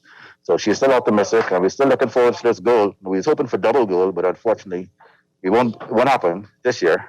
Oh my goodness. But still looking for the goal in the 400. All right, so many questions. Yes. Feeling that in the hamstring, that's been a problem for her for a little bit now. But people are texting; they're worried. I mean, should she have taken part in that event at all? And will this cause any serious problems in long term? Maybe. I mean, if she does this event so close. I think so. I mean, we have to remember, even though Shawnee was not in tip-top form as it relates to the 200 meters, she said she hadn't trained for the 200 all year. She is still one of the fastest runners in the world in that event. So why not give yourself an opportunity to win a medal? And I thought it was a good decision for her to go after both events. She said she was feeling okay. She had that groin injury like about a month before the Olympics. But by now, her team was hoping that she would have been healed up 100%. And like I said, I thought it was a good idea to go after both events. Give yourself a shot at winning gold in both. And if you fall short, then hopefully you could get a medal in the two. And like I said, she's still the overwhelming favorite for the gold in the 4. Right. So unless something drastic happens, I think she's definitely going to come up with a medal in the 4, and preferably gold. Yeah. We're having debates here. People saying it was the 2 that was a specialty or the 4. Which one is she more known for? Which one is her favorite? Do you know? It's the 4. It's the 4. Mm-hmm. The 4 has always been her best event. The only reason she attempted, let me take off this mask so you can hear me a little better. The only reason she attempted the 200 this year is because she won a gold in the 400 at the last Olympics. So she wanted to switch it up a little bit this year and see if she could add the 200 to that resume. But the thing about it is, if she wins a gold in the 400 meters, she's going to be the 2-time champion in that event. Right. And that alone could create legendary status. I can't remember the last time, if ever, somebody has repeated as champion of the women's 400 meters at the Olympics. So she still has that to look forward to. And like I said, she's the overwhelming favorite. We're looking forward to it. We're a little disappointed because we were hoping for double gold, but sometimes you can't have it all. And we still have Stevie in the final of the 400 meters as well, so we're still looking for 2 golds. Yeah. Now the Americans have been really focused on Allison Felix with that 400. But how much does she have a shot at all? Is she Shawnee's biggest threat? Allison always has a shot. She's a legend, and you can never count her out. No matter how old she is. She's almost 40 now. She had a child, but hey, we in the Bahamas, we saw Pauline Davis do it at 40. Yeah. So it wouldn't surprise us if Allison challenges for the gold medal. She was in her best all year as well. She finished second in the U.S. trials, and she's not one of the favorites for the gold. But I would not be surprised if she gives Shawnee a challenge. I think Shawnee's biggest challenge in the 4 is going to come from the combination of Stephanie Ann McPherson and Quinera Hayes. Those 2 girls have been running pretty good times all year. They've been running consistently under 50 seconds. I think that's going to be her 2 biggest challenge for the gold in the 400 meters. But I think Shawnee's going to win easy. I think she's going to win by at least half of a second. And I think she's going to run an impressive time. Hopefully she's healthy and she can do it. Yeah. We would definitely be praying for her. Okay, we're going to keep an eye on that one. You mentioned Stevie Gardner, and what are we looking at there? Stevie is looking fantastic. I think he's going to win the gold in the 400 meters. He appears to be in the best shape of his life right now. He just ran a 44.14 in a T-shirt. In a big T-shirt. Right. And he shut it down. Right. So he said he could have easily gone 43 seconds. But when he already saw that he had the victory at hand, he decided to shut it down. And I think he's going to win the gold. I think his biggest challenge will probably come from Karani James. Karani looked very good in the semifinals. He's back to the old Karani James. So that's a little scary. When he's at his best, he runs 43 mid, So I think that's going to be Stevie's Stevie's biggest challenge, along with Anthony Zambrano from Colombia. He finished second to Stevie 2 years ago in Qatar. You know, he was a silver medalist from the World Championships. The world record holder is out. You know that. You can never count on Michael Norman from the U.S. You know, he's one of the few athletes in the field who has run 43 seconds, so you can't count him out. But in terms of informed athletes in the men's 400 meters, Stevie appears to be heads and shoulders above everybody else. I think he's going to do it. Wow. Yeah, you wrote about it today. Well, tell us about the T-shirt. What was that all about? What happened there? The funny thing is, you know, when he stepped on the track and the camera came on him, me and Marcellus always like, what in the world is going on? You know, so that was the first question we asked him when he came to the mix zone, and he said he just simply forgot his top. You know, he thought he had it in his bag. You know, but I guess once he already got on the bus and he checked his bag, he realized it wasn't there. And he said, you know what? I'm not gonna just call it. I'm gonna win in the shirt. and so said, so done. You know, he ran out there and he won in the shirt. So if he could run a 44.14 in a T-shirt, in a big T-shirt like that, wow. You know, it's scary to think what he could do. You know, in his regular jersey top. Right. You know, I think he's gonna break a national record and go 43 mid, maybe 43 low. Amazing. And we know so much technology goes into the making of these uniforms to make them aerodynamic. Yes, My goodness. So he'll be well dressed for the final. Okay. Wow. All right. So we're talking about it too with Shawnee, and we know the importance of the right lane, the lane assignments. Yes. Explain it to us why Shawnee was in lane 9. It was a tough draw for her. Mm-hmm. The way World Athletics works and you know, the Olympics, the top 4 times will get the middle of the track. They'll get the middle of the track. And the bottom 4, it would be a draw for the remaining lanes. You know, so it wasn't that she had the slowest time. Mm-hmm. It's just that I think she was in the bottom 4 in terms of time. And she drew lane 9. Yeah. You know, so that was unfortunate for her. So that's I don't think she could have picked the worst lane to run out of. You know, because Shawnee is the type of runner in the 200 but who needs to see a competition in front of her. Mm-hmm. You know, like running out of lane 9, you run on the island by yourself, you can't see anybody. Right. You know, you just have to go hard. And I think that might have cost her a bit, as well as the hamstring pull that she said she felt a little. Mm-hmm. You know, when she saw she was out of it, she just decided to shut it down. Wow. You know, it's unfortunate, but we're optimistic for the 4. We know she's going to bounce back strong, and we know she's going to do some good things. And like I said, we're still looking for 2 gold medals, which will be historic for us. Yeah, so that's pretty tricky, though. So you don't want to go too hard in the semis and the qualifying rounds because you might hurt yourself or something. But if you don't, you might end up in a bad lane. So it's a really tricky situation. And I asked her when she came to the mix zone if our running so many races might have caught up on her a bit. Mm-hmm. She said she didn't think so because she felt kind of healthy coming in. You know, and I think it might have been on her mind a little bit, knowing that she still has the semifinals of the 400 meters tomorrow. You know, that let me not risk it. So it might have been the best choice for her to shut it down about midway on the home stretch, and that's what she did. Yeah. So let's talk a little bit about what we've seen from other athletes so far. We've had many make it to the qualifying rounds, to the semis, to even the finals, on what that says about where we are in athletics today. And I know Bahamians are probably a little disappointed that a lot more of our athletes didn't make it through to the semifinals and the final. But they have to remember this is the Olympics. This is as good as it gets when it comes to athletics and swimming and all the other sports. You know, this is the top in the world, you know, the best athletes in the world. So it's hard to make it even past the qualifying rounds when you come to the Olympics. Two athletes I was very impressed with were Devon Charlton and Alonzo Russell. Alonzo didn't even qualify for the Olympics, but he still made it out of the opening rounds, and he made it to the semifinals. And he ran a season's best time, you know. So I thought that was very good on his behalf. And with Devon made it to the final of the women's 100-meter hurdles. You know, she's been running very good all year, and she's a fighter. You know, she came through. She ran a very good time in the semis. And I think if she had duplicated that time in the semis, you know, in the final, you know, she would have been a little higher up, maybe 3rd or 4th.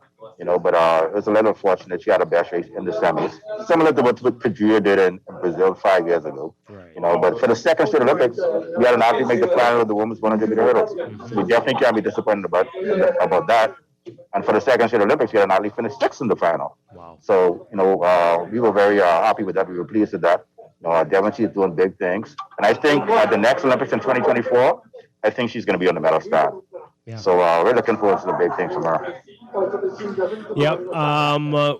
What about the relays? Are we going to be? Are we involved in any? And how are we looking? And what can we do to turn that around so that we can be? Especially because I watched the mixed relays a few days ago, and I'm like, the Bahamas really should have been here. We should have. Well, I know we're a relay country. Yeah, I know we're a relay country, but we only have one team that qualified for relay. That's the women's 4x4, and they qualified in the 16th spot, which is the final spot to get into the Olympics. Wow. So it's going to be tough for them to get out the semifinals. I believe for them to get out the semifinals, Shawnee is going to have to run. I don't think she is going to run because she still has the semifinals of the 4 and the final of the 4. But if she does run in the semifinals, they stand a chance of getting to the final. You know, it's a lot of young girls. You know, they're just coming up in athletics. You know, they have a long way to go. They are very talented, but inexperience might play a factor. You know, and right now it looks like the 4 to run for us is going to be Anthony Strong, Megan Moss, Tanisha Anderson, and Brian Bethel. That would probably be the 4 who would run for us in the heats. They would have to run their legs off to make it to the final. They're capable. And we wish them well, but we know it's a tough task. And yeah, we're just hopeful. Yeah. Hoping for the best. Wow. We've also been hearing about some drama over there in terms of the coaching. What can you tell us about that? What exactly is happening over there? Well, the main issue between the BOC and the BAAA coming into these Olympics was who was going to run the women's 200 meters. You know, the BAAA, they want to give some type of credence to their nationals. You know, and their rule has always been, you know, if you come to nationals and you finish in the top 3 and you qualify for the Olympics or the World Championships, you're automatically on the team. You know, unless you have a medical exemption, you know, and in that case, there'll probably be a runoff at a later event. The BOC's stance is we're taking the top 3 runners and we're putting them in the event. Whoever were the top 3 runners during the qualifying period, those are the ones who are going to run. That's the BOC's stance on that. And it kind of conflicted this year because the top 3 would have excluded Anthony Strong. But Anthony Strong, she ran at the BAAA Nationals and she finished second and she qualified.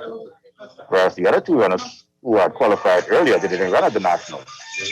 You know, I'm understanding one had a medical exemption and the next one was pulled off the track by a coach. So it created a little bit of attention.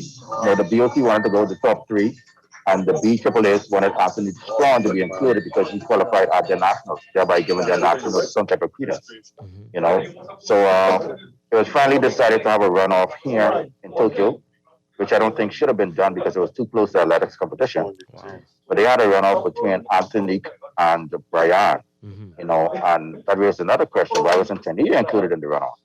You know, but it created a lot of tension between the athletes and the coaches and the team doctors whether or not they should have a runoff, who should run, and why should this athlete run, and all type of stuff. And it came to a head where there was a lot of disagreements between some of the officials here in Tokyo.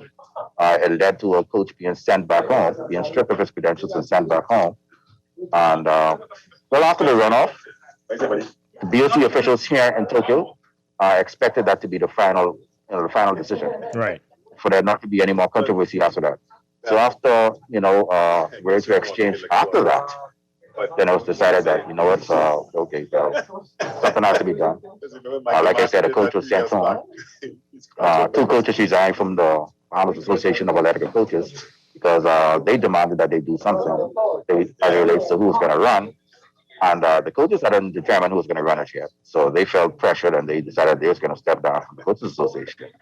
There was a lot of turmoil back and forth. My goodness. And Tania pulled out at the last minute, and by that time it was too late for Brian to be inserted. You know, so that's how we ended up with just Shawnee and Anthony in the 200 meters. You know, so it was unfortunate. I wish they had ironed out all of that dirty laundry before coming to Tokyo. You know, and if they were going to do a runoff, I think they should have done it before coming to Tokyo. It should have already been decided who was going to run once they got here. I think things would have run more smoothly. But it's unfortunate. And I think it cost Brian a chance to probably run in the 200 meters. So that was a little disappointing. Right. And I understand some of the athletes were hurt about that. You know, but she's a young athlete. Hopefully she can bounce back from that. I know Tania was disappointed as well. So Anthony, she's a soldier. You know, she won the runoff and she did very well in these Olympics as well. That's another athlete who did well. She got a season's best time here. So hopefully we can learn from this and we could heal and we could move forward. Do you think that's possible? I mean, it's just been. It just sounds. I think so. Sounds okay. I think so. We just need to have established rules in place when it comes to the Olympics. You know, the problem is with the Olympics, the BOC really call all the shots. You know, even though they're BAAA athletes, this is a BOC event, so they call all the shots. So they basically could choose whoever they want to run. You know, if they so desire. You know, but once established rules are in place, that'll make the process run more smoothly, and should, create a better result. So hopefully they could have some rules going forward so we don't have to, endure this type of situation again. Wow. Have you been getting a chance to watch any other events there? I was telling folks how I've been seeing some unusual sports. Yeah? No? I have not. As a matter of fact, even to watch athletics, where some of our athletes compete, it's so many different protocols and measures that we have to actually go through. It's not like any other ordinary Olympics. They've created a booking system.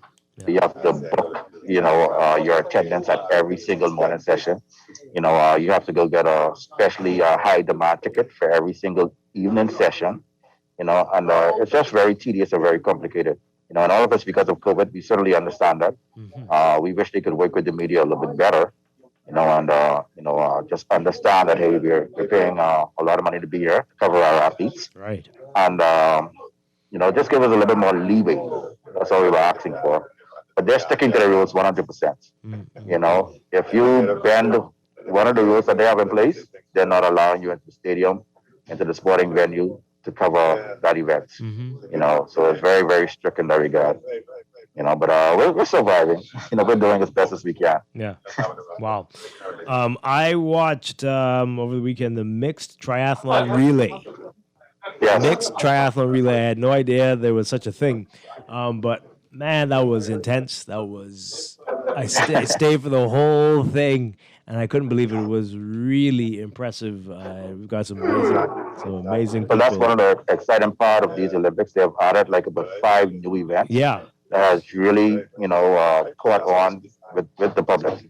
They've become very, very popular. 3-on-3 basketball, surfboarding, a couple of events. Like you said, the relay triathlon. Yeah. They really caught on with the public. And I just wish they had fans in the stands. Yeah. It would have been so much better. Yeah. So 3-on-3 basketball. Well, why aren't we doing that? What's the deal? We should have several teams in that. Our best chance to qualify for that would be the professional players. And the thing about it, a lot of them wouldn't take the chance to play because they don't want to jeopardize their professional contracts. And also in some situations, their teams wouldn't allow them to play. Because they don't want to take the chance of them getting hurt. Right. So you see a lot of second-tier players playing 3-on-3 basketball. There are no NBA players playing that. Right. So for us to field a team, they would have to go to qualifying events. They would have to build some type of chemistry, and they would have to, just have some size. We've always been lacking size. So we were at a disadvantage in that. Of course, if we could get our best players to play, and it's not an issue with their professional teams, then we would have stand a chance. But it doesn't always work that way. Right. So, Right. yeah, that's how we're at. Amazing stuff. So you got a few more days over there. What are you most looking forward to? Getting home. Oh, okay. Hey, no, I'm really looking forward to the men and women's 400 meter final. I think we're gonna win 2 gold medals. So I don't want the Bombers to get too upset yet. We're still looking for 2 gold medals in the men and women's 400 meters. Stephen Gardner and Shawnee Miliuibo. I hope that Shawnee is 100%, and if she is, I have no doubt that she's gonna win the gold. Yeah. I think Stephen is gonna do it as well. Yep. We are all keeping our fingers crossed. We're all praying. We all definitely want to see that. Sheldon Longley, thank you for talking with us this morning, or this evening for you. And we appreciate your reports every morning. That we've great stuff that you're doing there, keeping us up to date. Thank you so much, Anytime, sir. Dwight. Okay. Anytime, you're welcome. Thanks a lot. Enjoy your evening over there in Tokyo. Will do. You guys enjoy your morning as well. Okay, thanks a lot. Okay, no problem. All right, our Sheldon Longley live in Tokyo talking with us this morning after that. We can say it, heartbreaking defeat for Shawnee Miller-Weibo at the 200 meters, coming in 8th there. But we are still expecting wonderful things from her, our champion, in the 400 meters in just a few days. So we're going to take a break. We're going to get more of your reaction to all of this after the break. This is Morning Blend Business, a special edition as we are watching the Olympics right here on Guardian Radio 96.9.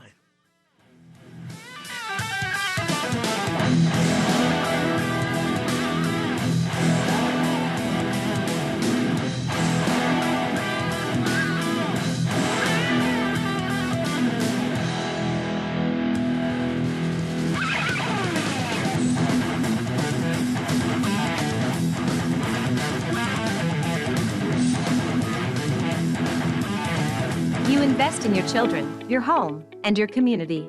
But are you investing in your financial future?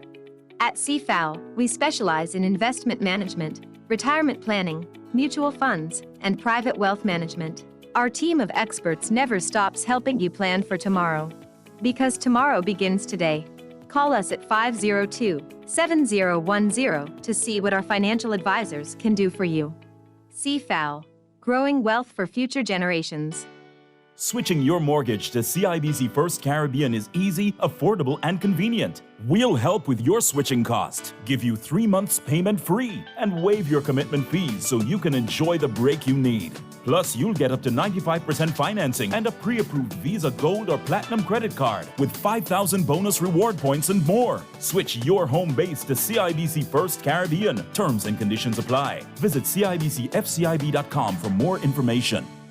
Boy, you know what going down tomorrow? No, what happening? Joe bringing these knives to school. He could do Junior in. For what? Boy, he fooled with Joe girl. Mother sick. And you know Junior don't bark down for nothing. So that means you got a big fight tomorrow. So whose side you on? Side? I trying to stay in school, not Simpson Pen. We gotta tell somebody about this fight. Tell somebody? I ain't no snitch. I mean cool, you know. Boy, if you so cool, then you need to stay in school and stay out of the fight. Yeah, but if I don't hang on Joe's side, how many boys coming for me next? Alright, so we definitely gotta tell somebody. We gotta prevent the fight. What I say, I don't want nobody call me snitch. We could just call Crime Stoppers. You could report what you know, and nobody gotta know it's you. So how did it work? All you gotta do is call them, or you text them through the Croc Crime Bahamas app, and nobody can know it's you. Then the police come looking for me for more info, and when they finish with them, Joe them coming looking for me? When you call Crime Stoppers, the calls go directly to Miami, and they don't ask nothing about you. Then you can get the pen from them, and you can claim a reward later using that same pen. Plus, everything's scrambled, so nobody can read what you're saying. Call 328-8477 from Nassau or 242-300-8477 from the Family Islands.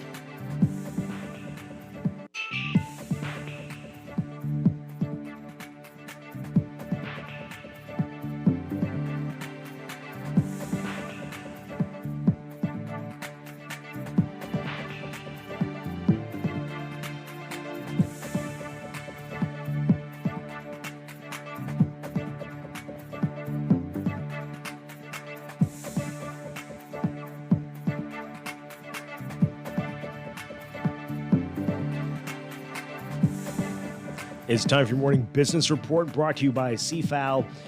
The Bahamas National Trust, the BNT, is set to follow up on the government's investigation into wood infested with a tree-destroying beetle that was offloaded on Grand Bahama last week. The BNT's executive director, Eric Carey, saying the trust would hold off on saying more until more facts arise from the government's investigation. The government, through the Ministry of Agriculture and Marine Resources, the Department of Environmental Health Services, and the Department of Public Prosecutions, and the Department of Forestry, released a joint statement on Friday on the matter. According to that statement, the government intends to pursue the matter to the fullest extent of the law after acknowledging that the wood was offloaded from a vessel called the Pan Jasmine onto Grand Bahama without the prior knowledge, consent, or approval of the relevant government agencies, including the Customs Department, the Environmental Health Services Department, and the Ministry of Agriculture and Marine Resources. That statement also said that the Customs Department was made aware of the wood only on July 24th, and that based on information received, an investigation has been launched by an interagency committee made up of those departments to find out exactly what happened here. And the statement explained that the wood and containers used to transport it were treated to destroy the beetle, adding that a private company was hired to fumigate the bins and surrounding areas as well as the barge that was used to transport the wood. It said that after the fumigation process, the incineration is being carried out by on that wood there, and that the team identified all bins that were used to transport the dunnage, and a fumigation of these bins had commenced by the end of the week last week. Concerns about the matter were raised following a publication of an article by the New Orleans Advocate revealing that the wood infested with the tree-destroying beetle was offloaded on Grand Bahama after the U.S. Customs and Border Protection discovered it on the Pan Jasmine while it was anchored in the Mississippi River and did not allow the boat to offload it. You can read more about the story in today's Guardian business section. Carnival Cruise Line says its $170 million cruise port development on Grand Bahama is expected to provide more than 1,600 jobs for Bahamians annually and more than $1.5 billion to the Bahamas' GDP over a 23-year period. The cruise company making its economic impact assessment and environmental management plan available to the public last week, which found that the project could result in $647 million in earned income in the Bahamas and increase government revenues by $363 million, both over a 23-year period. Carnival Cruise Line, CCL, saying that revenue to the government would outweigh concessions, estimated at $94.8 million, by a factor of 3.8%. The project, temporarily called Grand Port until a branding name is determined, calls for the creation of 706 new Bahamian jobs during the development phase, which was initially supposed to begin in 2019 but has been delayed twice because of Hurricane Dorian and the COVID-19 pandemic. Carnival Grand Bahama Investments Limited has vowed to operate beyond regulatory compliance requirements to reduce risk to human health and the environment while it develops and operates Carnival Cruise Line's $170 million Grand Port in Freeport. In the latest revision to its environmental management plan, which was updated June 18th, Carnival has committed to operating in a manner that does not create adverse impacts to the environment. The revision calls for the creation of Carnival's own wastewater treatment plant using membrane bioreactor technology to treat on-site wastewater to an effluent water quality based on the Bahamas' building code. Details on that in today's Guardian business section. And Margaritaville's first guests entering the hotel's lobby over the weekend to thunderous applause by staff. More guests were expected to arrive later in the day Saturday, marking the beginning of a busy, slow season for the newest hotel in Nassau. Margaritaville at the Point is expecting booking numbers to ramp up by the middle of the month and into September. Those months, which are typically the slow season for the tourism industry here, will be busy for the hotel if the strength of forward bookings hold. According to the Margaritaville general manager, Larry Magor, the hotel will be in full swing by the end of the year. At the same time, its pier restaurant is slated to be completed. Overseas from the U.S., the White House is pressing state and local governments to swiftly adopt policies to protect renters after an eviction moratorium expired over the weekend, potentially pushing millions of Americans out of their homes. In a statement to Monday, the White House emphasized that the federal government has provided $46.5 billion to keep renters in their homes, but it accused states and cities of being too slow to act, preventing that aid from making its way to tenants whose livelihoods have been upended by the pandemic. The focus comes as U.S. President Joe Biden faces stinging criticism, including from some of his own party, that he was slow to address the end of the moratorium. House Speaker Nancy Pelosi called the prospect of widespread evictions unfathomable. The Congressional Black Caucus intensified pressure on the White House to issue an immediate extension. And one Democrat who's been camped out in protest, Cori Bush of Missouri, had a brief conversation at the U.S. Capitol with Vice President Kamala Harris on Monday.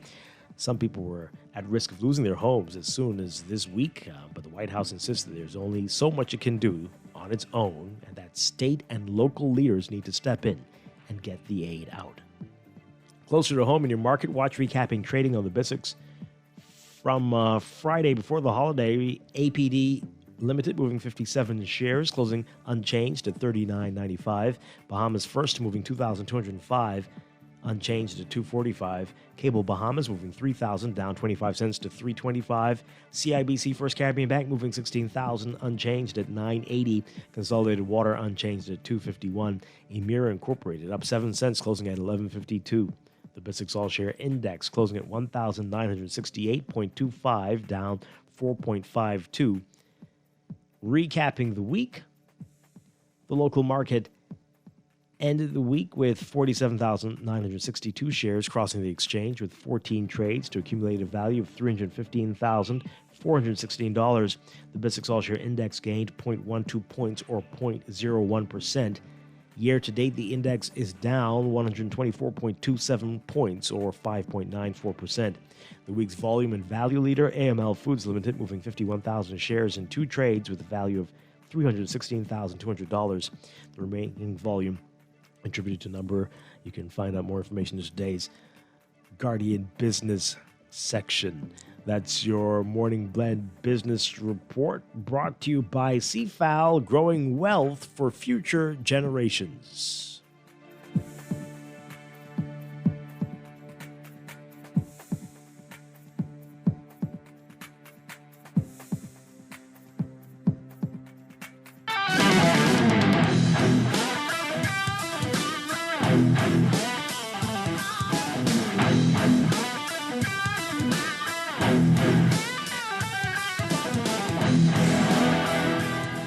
And we are back here with this special edition of Morning Blend Business. We are on Olympic watch here after seeing the 200 meters final, the women's 200 meters final in Tokyo just about an hour ago, and the disappointment there for our Shawnee Miller-Weibo. But we're getting a reaction to it. There's still hope for the 400 meters in a few days, and we're still very, very proud of Shawnee. Definitely. We've got a lot of your messages to get to, and you can call in as well. 323-6232, 325-4316, 325-4259. Tweet us, Facebook us, text us 422-4796. I want to thank again Sheldon Longley for speaking with us and giving some insight into what happened there with Shawnee. And, and what's been going on. Lots of interesting things happening for Team Bahamas. Lots of behind-the-scenes drama for Team Bahamas all the way out in Japan. But let's hear what you have to say. All right, so again, text us 422-4796 and call in, tweet, Facebook us. Here's some text messages. Someone says here, I just wanted to say to Shawnee, be encouraged, win, lose, or draw. We are still proud of our Shawnee. In the game of life, you win some and you lose some. Keep on pushing. Yep, definitely. This one says here, yeah, well, he explained, talking about the lane assignment, and you heard what he said. He said the top qualifiers get those precious middle lanes, and then it's a draw system for the others. And she unfortunately drew that outer lane there, lane 9. Oh, boy. Yep, and of course, everybody was thinking that was her strategy to not push yourself too much in the qualifiers because you've got so many races. You've got the 2 and the 4 and the 5, right? And so you don't need to overdo it. But of course, that can jeopardize your chances when it comes to a lane. And so it's rough. It's rough. But this texter says, we need all the prayer warriors for our Shawnee. Need all the prayer warriors praying for our Shawnee. This text here, boy, you guys trying to put on a good face. You know this Olympic team was a mess. Coaches getting sent home. Gardner wearing that shirt. Is he part of Team Bahamas? Well, you heard what happened there. There was essentially a wardrobe malfunction. Essentially, kind of. Anyway, so they're going to say the country doesn't invest in these athletes. They have to pay for almost everything themselves. Well, that's a different story, and we do need to talk about that as well. Right? And the country, so that's bigger than the government, right? That's all of us, corporate Bahamas, everybody, and not just after they're winning, when they are on the way up too, right? That needs to be happening. All of us have to be on one accord, and we need to have a plan, as the previous caller says, about how serious we are about all of our athletes, all of them. Another one here, so she got injured in an event that she can't medal in, inhibiting her from getting a medal in the 400. Well, we don't know yet. She could have. but she realized that she needs to save herself for that. So maybe I think you're putting some words in people's mouths here. All right. This text here. Congratulations to Shauna on a great effort. Jamaica is serious about their sports. They train at an early age and they train on hills. They need to send our athletes to Cat Island, the highest hills, to train, and we need to invest more in sports. Congratulations to the fastest woman in the world from Jamaica, Elaine Thompson, yeah.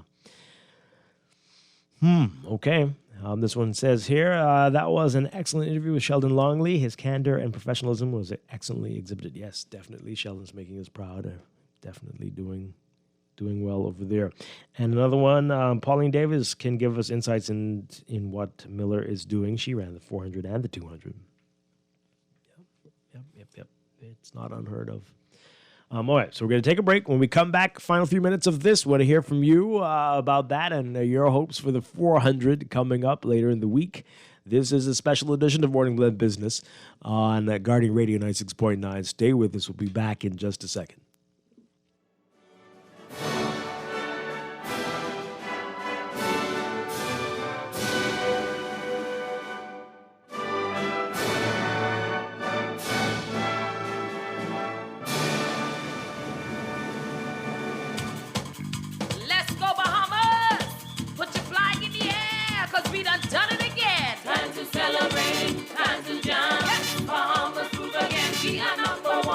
Invest in your children, your home, and your community. But are you investing in your financial future? At CFAL, we specialize in investment management, retirement planning, mutual funds, and private wealth management. Our team of experts never stops helping you plan for tomorrow. Because tomorrow begins today. Call us at 502-7010 to see what our financial advisors can do for you. CFAL, growing wealth for future generations. Switching your mortgage to CIBC First Caribbean is easy, affordable, and convenient. We'll help with your switching cost, give you 3 months payment free, and waive your commitment fees so you can enjoy the break you need. Plus, you'll get up to 95% financing and a pre-approved Visa Gold or Platinum credit card with 5,000 bonus reward points and more. Switch your home base to CIBC First Caribbean. Terms and conditions apply. Visit CIBCFCIB.com for more information.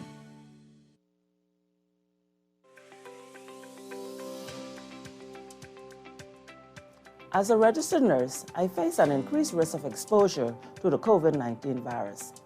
There are times when I have been deployed to the Lyndon Pindling International Airport during the pandemic, and I have been able to provide care for our visitors, guests, and returning residents and citizens, as well as airport staff.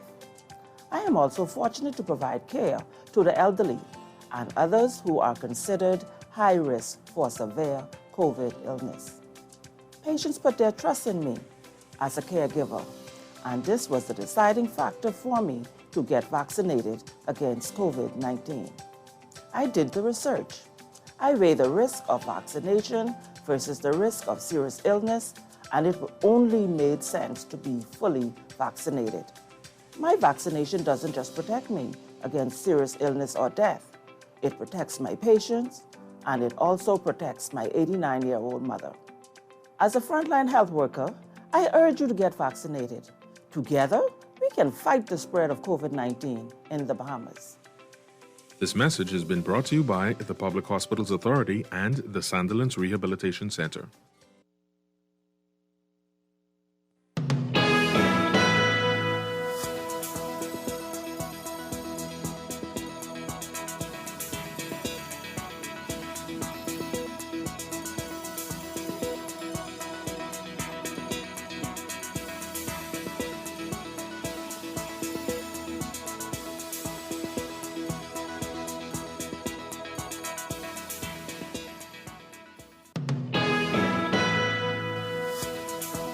We've got your final look at weather for this morning. Here's what's happening. We've got an elongated upper-level low meandering over the Bahamas and interacting with deep tropical moisture.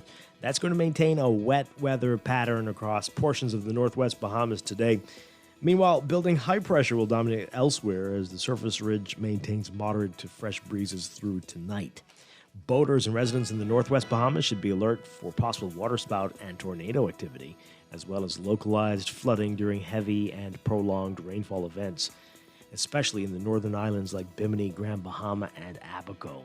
And beachgoers in the central and southeast Bahamas should exercise caution due to the risk of rip currents at east and south coast beaches.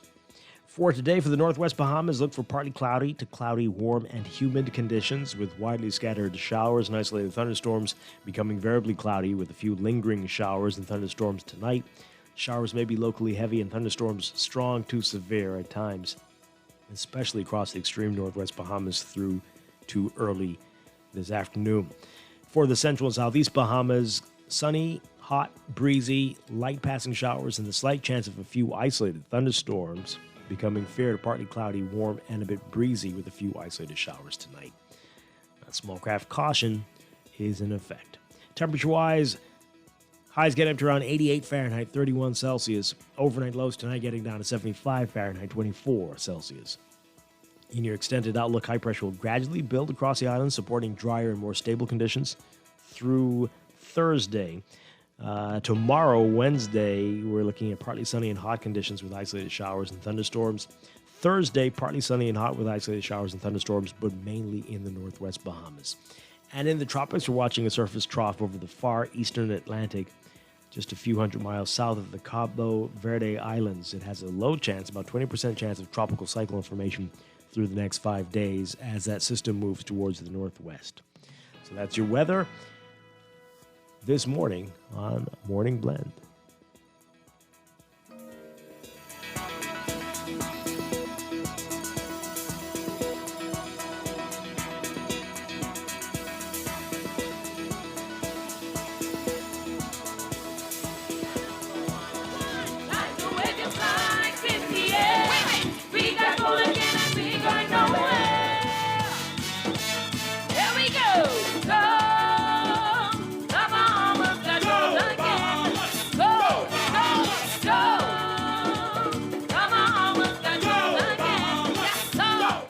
So yes, we may not be singing that song right now, but by the end of the week, we will be singing that. We'll be playing that all day. Come Friday, we believe it deep down. We know that is going to happen. So hey, just making sure you remember the lyrics to sing it properly come the end of the week. All right. So this text here, clearly some Bahamians do not watch our athletes on a yearly basis. If they did, they would know that Shawnee was undefeated in the 2 and 4 in 2019. So to say that this isn't her race is uninformed. Yeah. People know her a little bit better with the 4. But yes, you are absolutely... Get your point. So we do need to pay more attention in many ways. And we know this is just a little blip there, and we're looking for big things come Friday morning here, our time, and the men's 400 that's coming up too. So we're expecting greatness from Stephen Gardner as well. So a lot more to look forward to, folks, and keep it right here on Guardian Radio for the very latest. Sheldon Longley again is keeping us updated on everything that's going on, and the National Guardian newspaper has real serious details on all of these events, including T-shirt Gate. Pick up today's National Guardian to read more about that. And we are still immensely proud of Shawnee Miller-Weibo. She is unbelievable, and we know that more greatness is coming for her. And folks, everybody be safe. Take care of yourselves. I'll be back tomorrow morning with more Morning Blend and Morning Blend Business right here on Guardian Radio 96.9. Have a great day. Stay tuned for On the Clock with Aaron Green coming up next. Wake up, it's a new day.